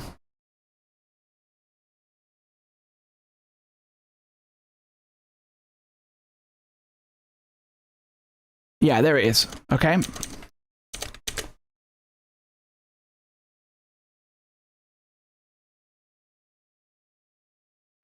Right. So, you know, all of a sudden this ship disappears from the theater and it's back in Crete now. What's it doing in Crete? Well, I think the Iranians hit it. And again, typical American luck, there's a fire on board the ship, on board the largest warship in the world, and it's from the laundry room. The laundry room, really. So you just happen to be in the neighborhood next to Iran, which has all of these drones that just, you know, took out billions worth of your radar system, and a laundry fire, of all things, you know, in all places, out of all periods in history, just happened to occur on that ship. Do you think we're fucking thick or something? You have to be a moron to believe this stuff. And that sailors, the theory is that the sailors wanted to get out of a deployment. Yeah, okay, so you would frag the officers like in Vietnam, right? In Vietnam, they had this epidemic, right, of grunts that would throw grenades at their officers, you know, because of some personal grievance or because they just didn't want to fight. It was basically mutiny on a massive scale. It's way worse than the history books let on. So my point is, I'm pretty sure they know about this in the Navy and in the US Armed Forces, right? And I'm pretty sure that someone who wants to get out of a deployment is their first instinct is not going to be, oh, let me burn down myself and all my crewmates in the middle of the ocean, and, you know, then I'll get out of the deployment. Someone who wants to get out of a deployment wants to be alive, right? I think that's a fair assumption. So I think the last thing they would do is burn down the ship, especially now that you have 600 bunks that have been burnt to a crisp, and the sailors are sleeping on the floor. So now you have a fatigued crew of sailors that have just come from Venezuela, by the way. They were there for the kidnapping, and are on an extended deployment, so they're already mentally drained. And you're telling me that they wanted, some of them just wanted to like cook the ship for no reason. I mean, just and then sleep on the floor, right? Because that's what a normal human being would do if they've been on an extended deployment, is to destroy their bunk bed, so they have to sleep on the cold, hard floor. That makes perfect sense. Oh, and not just their bunk, but all their shipmates' bunk, 600 bunks. So the entire crew is just, is stirring. That makes perfect sense, right? Oh, my God. So this is from the New York Times. It took more than 30 hours for sailors to put out the fire. 30 hours. What kind of fucking laundry are you cooking down there that causes a 30-hour fire? Come on, man. Come on. See, 600 sailors and crew members lost their beds. Oh, yeah, and of course, here again, it's that American luck. No one died. It's a 30-hour fire, and no one died. And they're non-life-threatening injuries. Amazing. Right? Even when an American plane gets hit, the pilot lands. When the biggest warship is on fire for 30 hours, no one dies. Not even a life-threatening injury. How fucking dumb do they think we are? Oh, and many sailors have not been able to do laundry since the fire, right? So they're stinky, and also they're sleeping on the floor. Yeah, that definitely sounds like someone who wants to get out of a deployment. Oh, yeah. That's the first thing they do. Right? Not throw a frag in the bridge. No, let's burn down the fucking laundry room and everyone alive, Iran hit this ship, man. Is it that difficult to accept or to contemplate that Iran hit this ship? Do you not think that the fact it was in the fucking vicinity of Iran, that is what happened, and that they explicitly said they will hit all of your ships? Come on, man. Look, I remember when the Yemenis hit the it wasn't Lincoln. Was it again? I can't remember the bloody ship. Hold on, I covered this, right? That's my point. Let me look it up a second. It's on the channel. Right? It's on the channel. Give me a second. Was it the Truman? No. Hold on. Yeah, it was. It was. So the Yemenis, okay, this is back in 2024. They hit one of the carriers, okay, and I'm trying to find it. Where the hell is it? Anyway, it was a U.S. Navy ship, okay, and it was one of the aircraft carriers. Yeah, here it is. The USS Abraham Lincoln. It was the Abraham Lincoln. So, hold on. I'm getting mixed up because they've hit all these different ones. Okay, look, let me rephrase that. I think it's safe to assume that the Gerald R. Ford was hit by Iran now, and I think they hit the Lincoln. And I was talking about Yemen when they hit the Eisenhower. Okay, these have all been in the same region, in the same area. Okay, during the last 2 years. But when Yemen hit the Eisenhower, the captain of the ship, who has an Instagram account, he went and took an old video of the flight deck, and then reposted it. Like, it was a video that was 8 months old, okay? I think some of you remember this, right?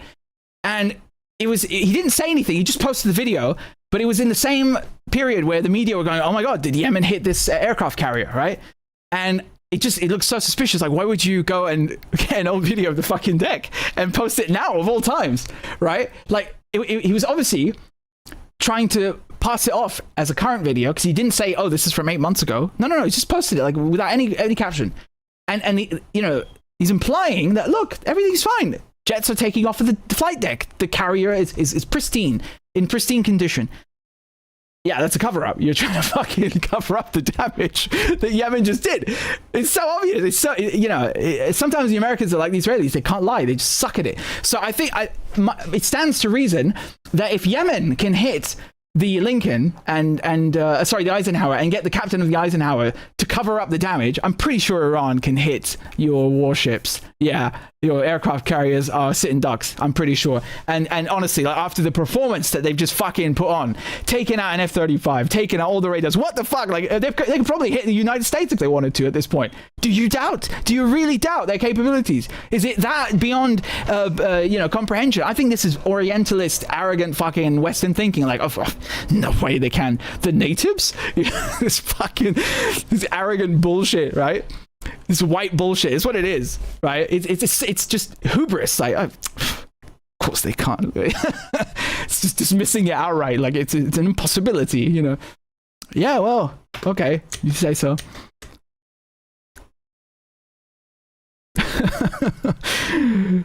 And it's so funny. It's so funny, right? Because they keep saying Iran is dangerous. Oh, the ballistic missiles are so fucking dangerous. The drones are so fucking dangerous. They have a nuclear program. And then they're like, oh, no, they could never hit us. Which one is it? Are they dangerous or are they not fucking dangerous? You can't have it both ways. You can't say that they're a menace to the planet and then, oh, they could never hit our aircraft carriers and planes. What the fuck? It's so typical of the Western mentality, right? This is colonial mindset. That's what it is.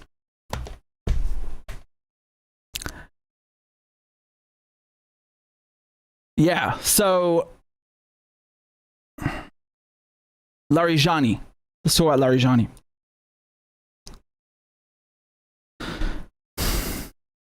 Right, you should be able to see that.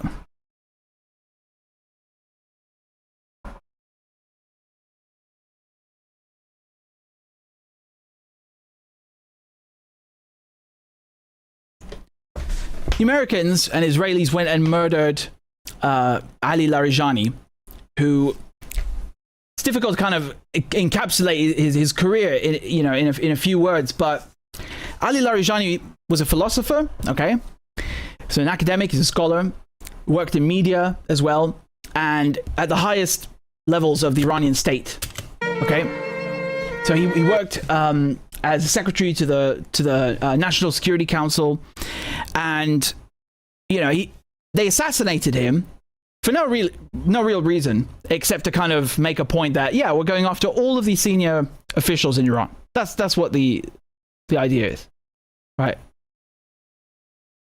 I mean, the idea that you have an Epstein Islander called Donald Trump and an ICC fugitive called Milaikovsky murdering someone like Ali Larijani, who is an academic and a scholar and someone who's well-read and a diplomat and a statesman, and someone like Sayyid Ali Khamenei, who is a religious figure, not just in Iran, but across a massive portion of the Islamic world. It's so insulting. Literally, you couldn't ask or imagine a clearer divide or line between savagery and civilization. It's comical at this point. It's comical. So that's Larijani on the left, right? Meeting Putin. He also, by the way, when I said he's a diplomat, he was present during the negotiations for the Iran nuclear deal, first time round. Yeah. Here's some of the books he's written. Okay. Right? Big on Kant, Immanuel Kant, the philosopher. Yeah. And they murdered him along with his son, and they murdered him at his daughter's home. So I don't know what the exact figure is. I haven't confirmed it, but it ranges between dozens to 100 people killed. So again, just to repeat that, to reiterate, they assassinated this man who is he doesn't even have a military rank, in his daughter's home, along with his son as well, and killed almost 100 people, just, for no reason. That's the face of the United States. That's the face of Israel. That's the face of the West. So we have an Epstein Island pedophile and an ICC fugitive who's wanted for genocide, murdering philosophers and religious leaders in their homes with their kids. Yeah, both cases, Khamenei and Larijani. These are Western values. That's Western civilization. I mean, if you don't feel disgusted and fucking ashamed, there's something wrong with you, like literally. You should get your head examined.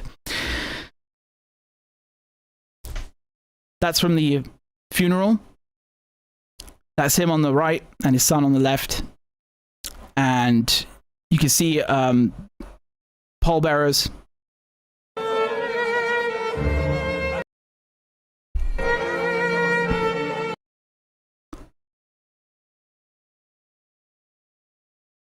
The whole idea behind this is terrorism. Okay, I should be very, very clear. It's terrorism. It's meant to show that, we will kill civilians, we will kill negotiators, we will kill people with no military value or no military rank at any time for any reason, and we want to send a message to everyone else. And the message is fear. It's psychological terror. It's state terrorism.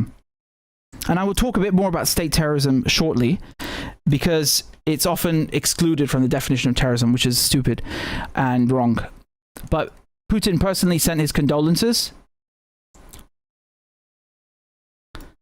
after the news of the assassination.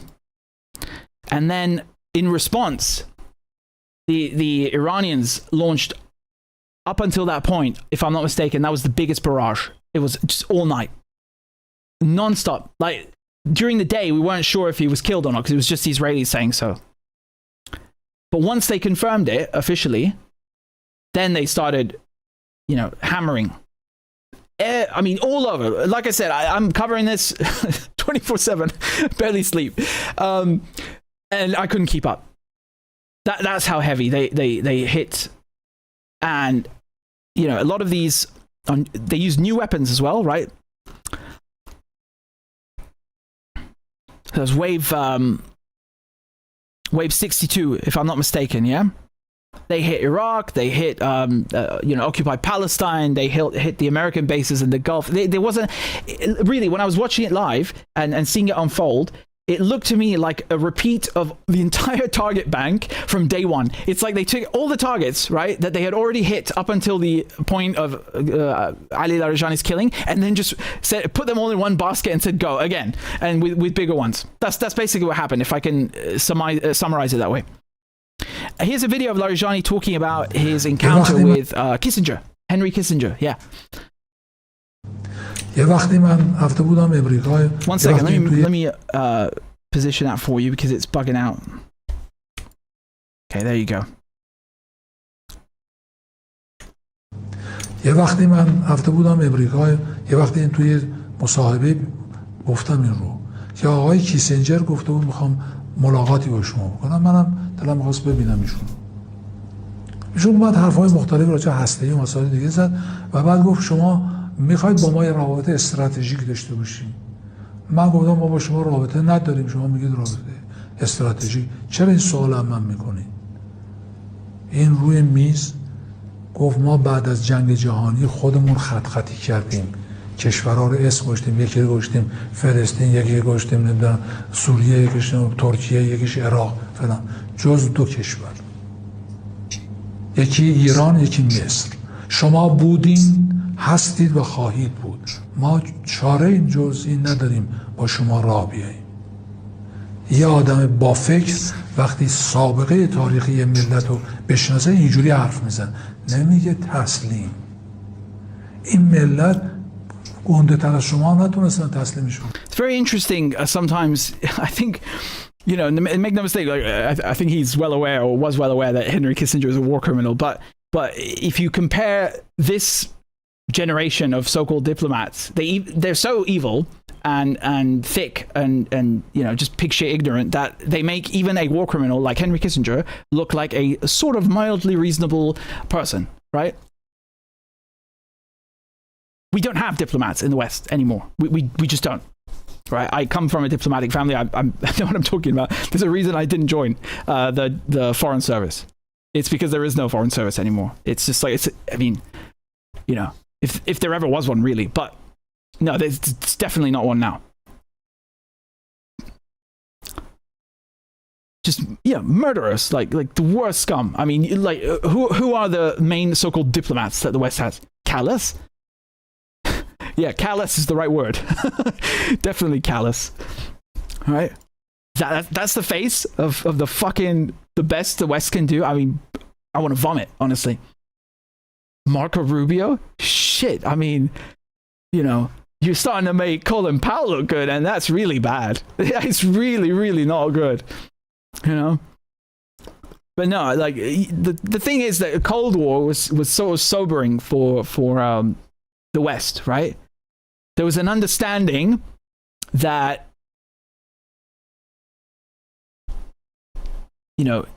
there is a line and it cannot be crossed.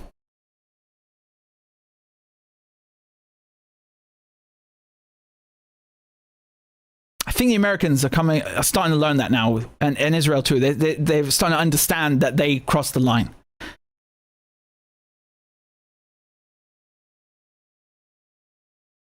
Ali Hashem has conducted an exclusive interview with Iran's foreign minister. Abbas Araghchi says the killing of his country's top security official, Ali Larijani, will not set back the Iranian government. I do not know why the Americans and the Israelis still have not understood this point.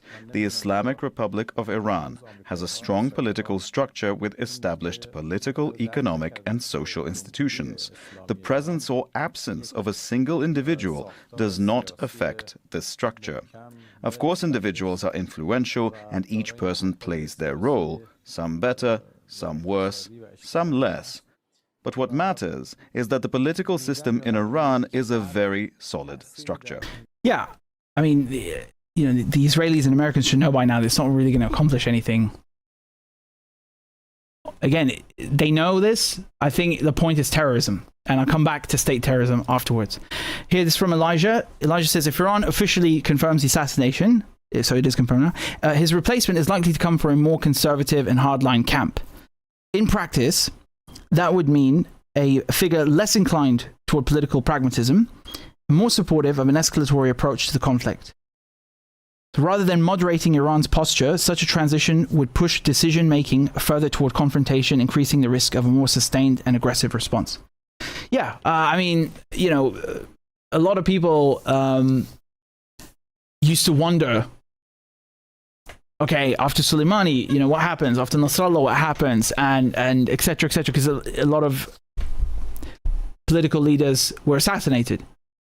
Well, we know now, actually. They just made the resistance stronger, right? I went through that CIA document, the manual, about how assassinations don't really work in this part of the region.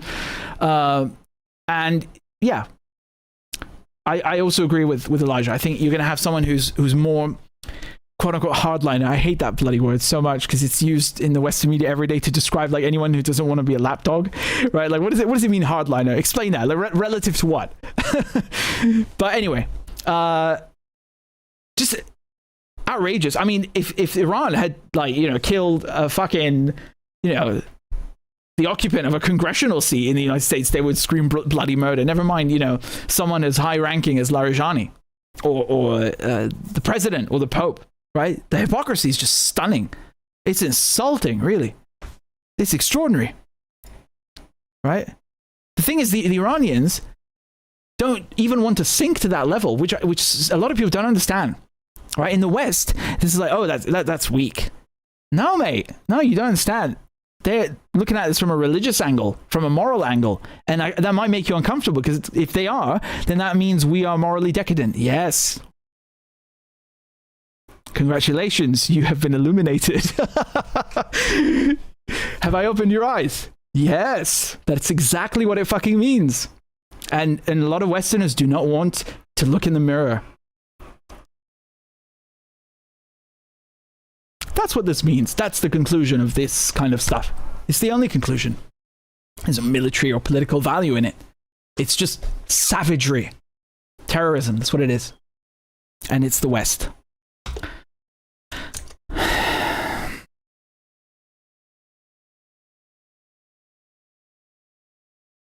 So you see,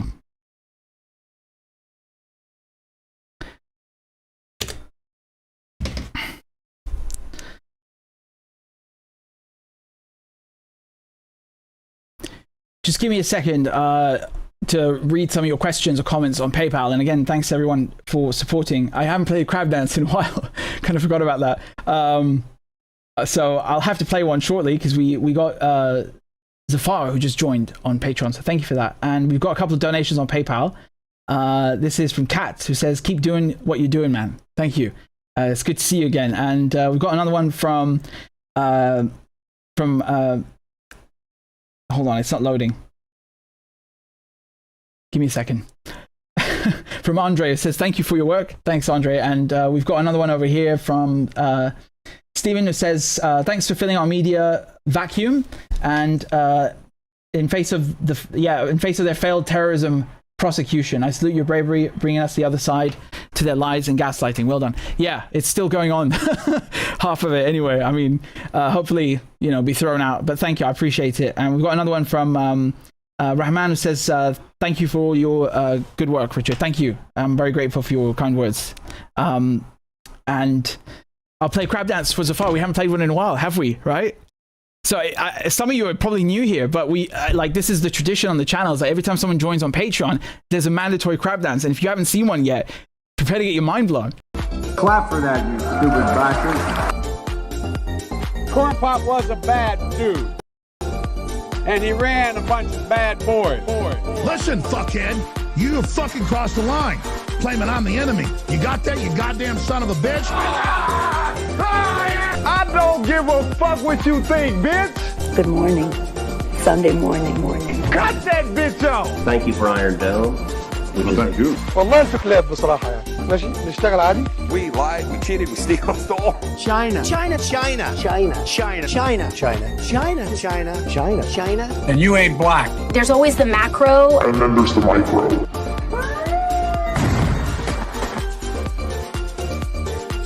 Do not come. Do not come. I'm gonna come. You talking to me? Ladies and gentlemen, I'll have 2 number 9s. A number 9 large. we got him. Because I have to do it myself. I know it's not. I've fallen and I can't get up.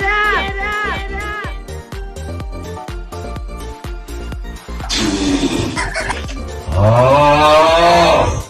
Disgusting!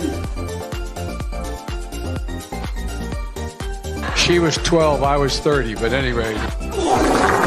We'll do it live! Fuck it! Do it live! I'll write it and we'll do it live! Why you text Sender? Why? You're getting nervous, man. Calm down. It's okay. Okay. Suck my dick and choke on it! I yield my time! Fuck you! How about that? So, I'm thinking of explaining the gas thing again, in case some of you missed the start, because I think it's important. Okay, so do you want me to explain it again? I don't know how many of you were here for the beginning or not. I mean, you'll see it afterwards anyway, but I can explain it again now if you guys want me to. So yeah, and again, thank you to everyone who's supporting my work on Patreon and PayPal and GoFundMe. Those are the main ones, and the links are in the description and also in the chat. So yeah. I can tell some of you have never seen the crab dance before, so yeah.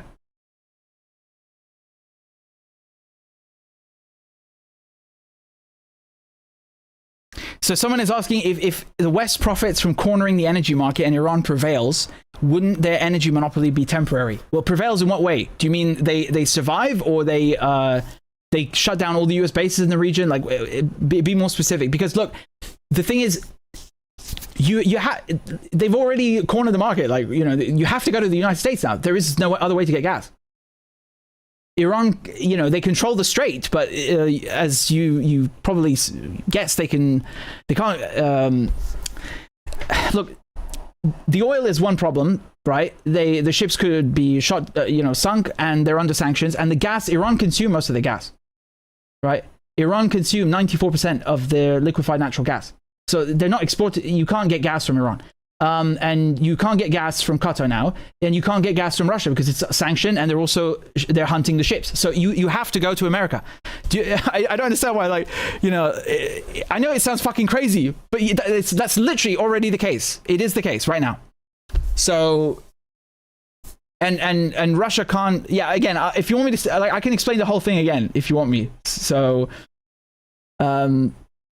yeah, okay, let me start again. I'll go through it again, all right? I'll go through it again, because I think it's worth it. It's important to do it again.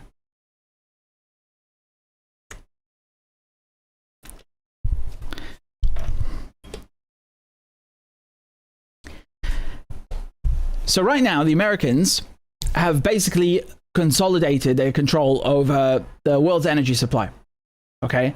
And people are talking about, oh, why are they giving the Russians and Iranians a 30-day reprieve from sanctions? And no one seems to understand what's going on. It's about the gas. It's not about the oil. And even with the oil, they're making money, and I'll get to that in a second. But the United States have basically created the petro gas dollar, or the LNG dollar.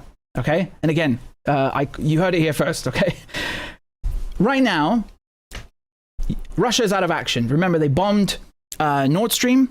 The Americans bombed Nord Stream, and then they got Russian gas completely removed from the European market, okay, with all the sanctions, and then replaced the Russians as the #1 source of gas to Europe. Okay, that's a fact. So the United States went from supplying 9 to 15% roughly before Ukraine to now supplying 60% of Europe's LNG.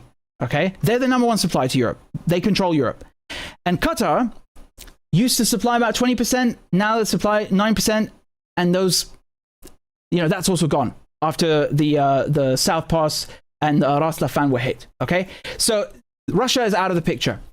Iran was under sanctions, and they were also out of the picture because they consume most of the natural gas anyway, right? 94% of their natural gas they consume for their own domestic energy, and they're basically under attack right now anyway. So plus the sanctions, it's just not feasible that you would get the gas from Iran, and Qatar are now out of the picture as well. So if you want gas at this moment in time, you have to go to the United States, who are already, by the way, the #1 supplier of LNG worldwide since the Ukraine war. What a coincidence, right?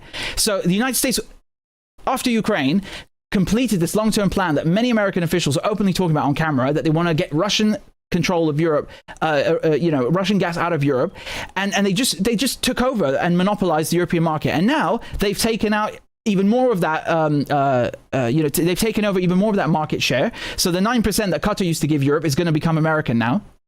Right? And the Americans are already at full capacity, I should add, okay? They can't give any more gas. So what does that mean for them now? Well, it means the prices are going up because there is no supply anywhere in the world that is stable except from the US. So they have a monopoly. It's in demand. And they don't even have to invest in new factories, or they don't have to do a single goddamn thing. As a matter of fact, they're redirecting the ships. They have these spot pricing mechanisms, right? So some contracts are long-term, and some are given to the highest bidder. Think of it like a taxi with a bunch of gas in the ocean, right? These ships that carry the liquefied natural gas. The Americans are extorting the planet right now, right? Whoever is ready to pay the highest gets the gas. That's literally what's happening right now. They're literally ships turning around, changing direction, and going to the highest bidder. Okay? And, of course, Israel, which is America's base in the region, already took over the gas, right? They got rid of Bashar al-Assad, so now they control all of Syria's gas. And when Assad was there, they were bombing Latakia and Tartus, so no, you couldn't develop the gas, and there's no economic stability. And Beirut port, do you put it past them? I don't. We don't approve, but I don't put it past them. And also Beirut, Lebanon, they're attacking it constantly. It's economically and politically unstable. It can't extract the gas despite them resolving the maritime issue with... And we know that they tried to steal the gas with an FSPO ship in the Karish gas field before, right? So Lebanon, Syria out of the picture, and Palestine out of the picture because they're occupying Gaza and they have control of the entire coast. Basically, is under Israeli and therefore American control. So the whole Levantine gas basin is under American control, right? So China, which depends on gas from Qatar, by the way, right? You didn't just take out 9% of Europe's gas; you just took out 20 to 30% of China's gas. And Russia can't help them. Russia is already at full capacity. They're already giving, as much as they can through Power of Siberia 1.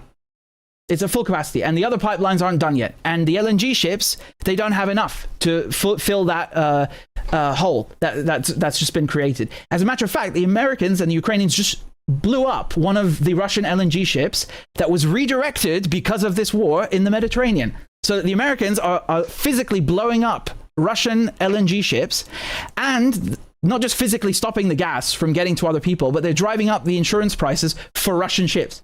Do you see how this is like multi-layered extortion? And a month ago, out of all periods, Trump introduces the Maritime Action Plan. Okay, they're forcing the entire fleet of LNG ships that export gas from America to use American-made ships.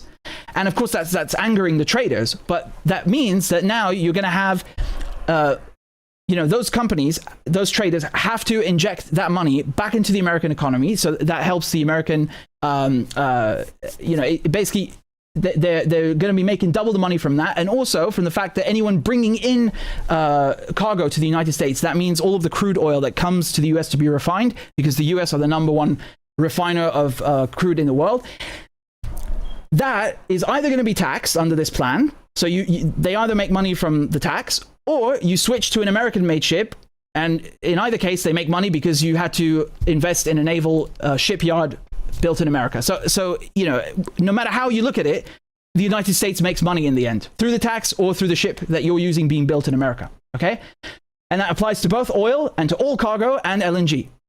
So they've cornered the market, they've taken over everything, they've killed the competition from Russia, from the Middle East, from China, from Iran, right? All of them.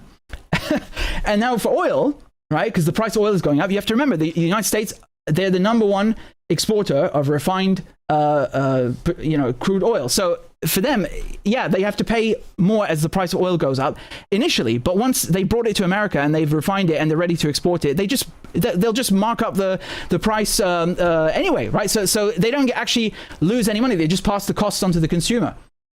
And they took over Venezuela, I should remind you, right? That the timing is not an accident that they kidnapped Maduro just before they attacked Iran. So now they have a strategic petroleum reserve in Venezuela, which again is the largest reserve of oil in the world. I really don't think anyone is grasping how fucking insane this is. What the United States have done. It's very, very cunning. It's very cunning. Oh, they're good. And the fact that Israel supposedly bombed the South Pass gas field in Iran without the United States knowing. Do you really? This is insulting, honestly. I mean, this is absolutely insulting. The Israelis don't cough without the CIA knowing, okay? The Americans don't sell weapons without them knowing what's going to happen with them. You can't even carry out that operation logistically without, leaving a trail of noise that everyone, every military around you is going to pick up. They absolutely knew, 100%. And they have teams of people who plan these strike packages and teams of other people who sit down and look at the strike packages and tell the decision makers, this is going to happen, and this is going to happen, and in this situation, you can make these choices. All of this is calculated. They absolutely knew that if they bomb the Iranian South Pass gas field, Iran is going to hit the Qatari one, and that is going to drive up LNG prices and create a shit ton of money for the Americans. You can also look at the price of gold, which went down 5% in one day, which is unprecedented, even in 2008. I mean, it went down in 2008 by 30% over a few months. It didn't go down 5% in one day. And silver's gone down 10% in one day. This is unprecedented, and it shows you that everyone is scrambling to buy dollars because they need to buy gas. Do you understand? So that is also the reason why the dollar is now strengthened. And it's, again, this is amazing from an imperialist point of view for the Americans, in a geopolitical sense. I mean, how I don't understand how anyone thinks that they are in trouble right now. Yeah, in terms of military terms, yeah, they're being humiliated. I mean, I know this better than anyone. I'm the one who did the investigation on the radar systems. No one else did that. I know firsthand how bad it's going for them militarily, but geopolitically speaking, they just consolidated their control over the world's energy supply. How is that not a massive, massive goddamn geopolitical victory? No one is stopping them. Like, if you look at the dollar and the euro after Ukraine, it was much worse back then because Europe had no gas in storage. There was no plan, right? It was like a cold turkey withdrawal or whatever. Okay, it was a huge shock. All of this energy is gone and there's no way to get it. And so the euro really fell hard against the dollar. And the only reason that's not happening right now is because winter is just passed. We're moving into spring now, and Europe has a good amount of gas in storage. Come winter, it's going to be a completely different story, and you will see the euro take a hit, right? But the dollar is doing very well, very well. And I showed you the stocks earlier from all the energy companies, right? The refiners, the American refiners, okay, have some of them have wells. They like ExxonMobil, they co-own some of these fields in the Middle East. But those that don't, their shares have gone through the bloody roof. Through the bloody roof. Okay? Their shares have never gone up this fast. Not after Iraq and not after Ukraine. I checked them myself. Okay? If you look, do I still have it up?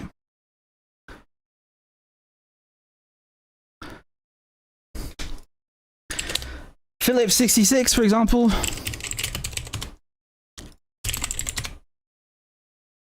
Okay, should we look at the last year? Here, look at that.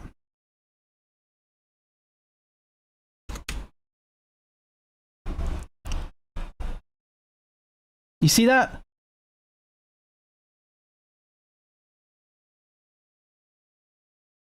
You want to pick another company?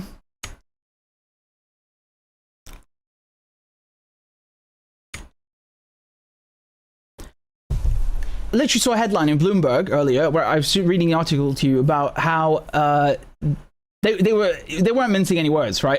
It's the only outlet I saw that wasn't mincing words. They're basically saying the Iran war is good for American gas. Yeah, I know. I'm very, very, very well aware.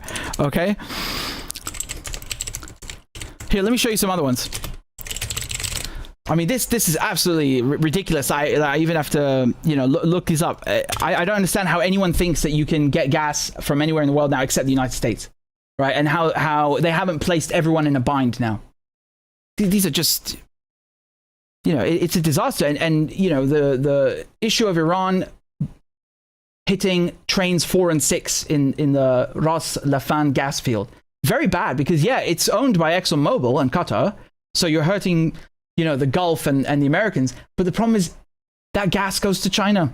So the Iranians hurt the Chinese, okay? And now people that think, oh yeah, they're de-dollarizing, like, that's Iran's main concern right now, instead of national defense. No. The reason they're saying ships can pass through the strait if they deal in yuan is to compensate China because they just fucked them by killing 20 to 30% of their gas supply, right? Again, I don't think they did it on purpose, and it's actually a good form of compensation. It makes sense. But do you understand what's going on? It's not what you think. It's not like, oh yeah, let's enforce the yuan right now out of all times, just for the fuck of it. No, man, no.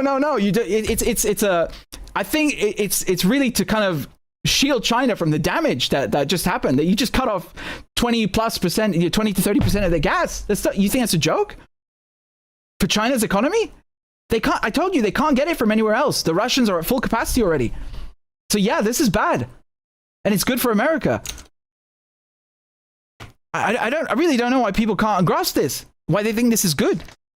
The Americans look at the planet and they just see markets. This is exactly how they think. They plan this shit. Like you think you grasp and you understand and you accept that they did the Ukraine war. And they did that to kick the Russians out. And they got Israel to destroy Syria and Lebanon and Palestine to take the resources. But you can't imagine them blowing up the South Pass field knowing that Iran would hit the Qatari one. And you can't imagine them extorting the rest of the planet. Why is that beneath them? I don't understand why that's beneath them all of a sudden.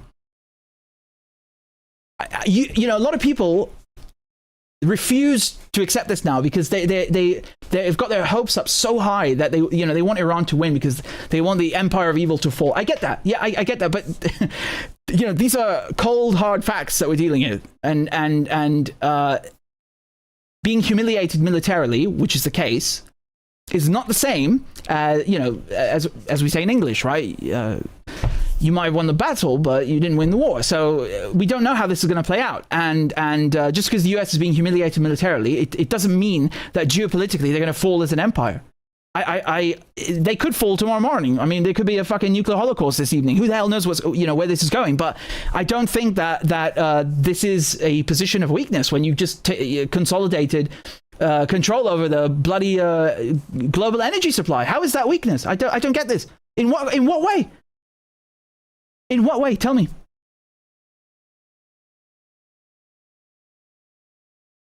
And they've caused a huge disruption for Iran's own domestic energy now because they depended on the South Pass gas field. And this Karg Island, that they're going to invade with the Marines. I think they're sending them. So I think they're sending the Marines there so that they can steal the gas and the oil. I don't think it's just for the oil, like they're claiming. I think that's nonsense. And in the worst case, they're going to sabotage Iran's. They need that. It does 90% of their fuel processing. Of their production, which they then send, half of. So the Iranians use half of their oil, okay, and they send the rest of the crude. 50% of it is exported, and of that 50%, you have 90% that goes to China at a discount. So, they're screwing both China and Iran. That's my point, and they're doing it both through the gas and through the oil, okay. And I don't think Venezuela was a coincidence, the timing of it. Absolutely not. Absolutely not. And remember, with Venezuela, they've got all these. Venezuela has the largest reserves of petrol, of oil anywhere in the world, and it's heavy, it's sour. So U.S. refineries in the Gulf are built for that stuff, right? And they can use this as a strategic petroleum reserve. Now, and remember, Venezuelan oil, most of it used to go to China as well. So they've triple screwed China. You get what I'm saying? They control Europe more now, and they control Asia more now, and they've put a massive dent in China in the span of a few months in both gas and oil. Yeah, they do this shit. They plan this shit. What do you think these people at Wall Street and the CIA do when they go to work every day? What do you think? I don't understand why some people are having a tough time understanding this. They're that evil, yeah. And this is bad, and it's not good for the Silk Road, and it's not good for BRICS, and it's not good for the global South. And you got all you got your hopes up on all this military stuff, but sorry, geopolitically, I'm giving it to you straight. This is not looking good. It's not looking good. Again, it could change, right? Like, it could change. It just because they plan it, it doesn't mean it has to be that way, right? Tomorrow morning, like I said, everything could change. But for now, right now, they're doing very good, and the numbers don't lie. The numbers don't lie. Europe is getting screwed. Asia is getting screwed. Iran is getting screwed. Even the Gulf. Remember, for America, these are just bases. They don't give a shit about them. And Qatar, I should add, as I told you before, they have investments in Texas with ExxonMobil. Yeah, so actually Qatar, they've been crying all day yesterday saying, oh, Iran attacked us. They're going to make 10 times the amount of money from the US LNG projects that they've invested in, than whatever they would have made from the LNG that they're exporting. Yeah, they didn't tell you that bit, did they? So there you go. So now it's no longer a petrodollar. No, it's no longer a petrodollar. It's a petro-gas dollar. The United States is the #1 supplier of gas, of LNG on the planet, and they killed the competition everywhere else, and they kneecapped anyone who had a little bit left or could get a little bit out. Even their own people, right, in Qatar, their own so-called allies, they kneecapped them. Yeah. It's a vicious capitalist imperialist empire. That's what they do. What did you think? What did you expect? I mean, that's why every day they come up with a new reason for the war, because they don't want to talk about this. And that's why they're so confident, right? It's so bloody obvious now. It's so bloody obvious. There is no military defeat or humiliation that's taken place thus far that outweighs the benefit of establishing energy dominance on a fucking planet. Even an F-35 getting shot down, right? Even all of those radar systems, the 132s and the TP2s. Who cares? Really? Like, I told you when I was showing you the satellite photos that I would weep if I was CENTCOM. Yeah, because it's that bad. But if you put this, like, you have to weigh the options of, losing 5,000 Marines on Carg Island and all this crap. None of it outweighs the benefit of establishing energy dominance, right? So actually, for Iran and Russia and China, until they can make the United States hurt enough to the point that they have to back off and really get kicked out of the region and really globally, honestly, because how do you get them out of Europe? This entrenched. How do you get them out of Venezuela? It's not easy, right? It's a global empire, and that's what has to be contended with. And I think it's very, very naive and counterproductive to just assume, oh yeah, they're done for. No, don't count your chickens until they've hatched, dude.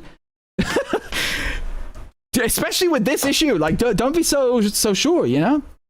I'm not trying to dishearten anyone, but like, come on.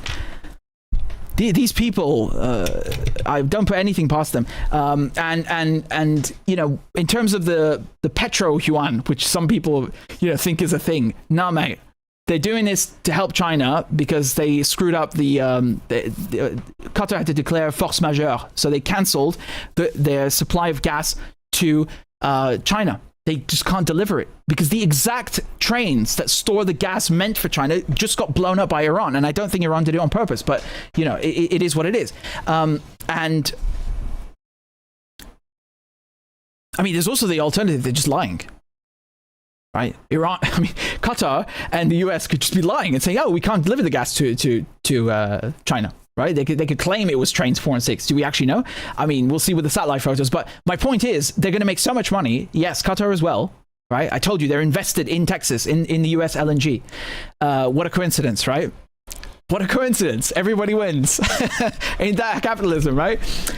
I mean, it's so like them, you know, these oil sheikhs to like meet in a fucking boardroom with these American psychotypes and plot some shit like this. Yeah, I do not put it past them. I think it's the thing that they would do. Yeah, they would blow up their own shit or get Iran to blow up their own thing if they could make more money another way. Absolutely, why not? They're that crazy. So anyway, I mean, even if, you know, Iran nationalizes the Strait of Hormuz, which would be the right thing to do, you know, like, who else is going to nationalize it? A bunch of imaginary oil kingdoms that were created in London? I mean,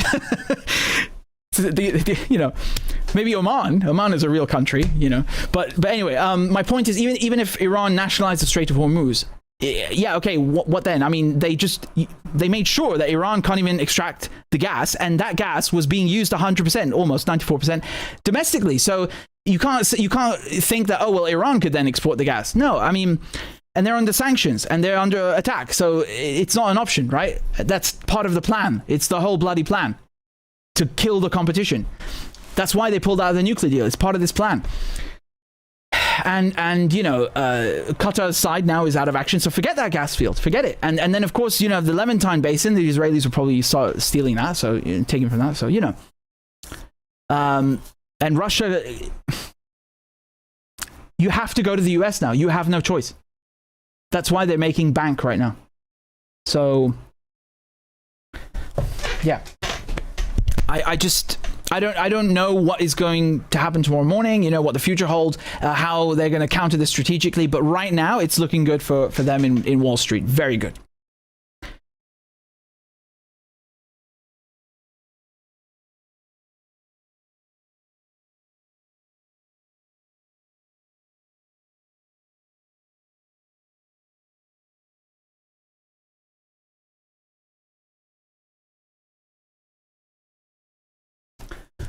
It's quite astonishing seeing gold and silver go down like that. That's really scary, honestly. Anyway, you know.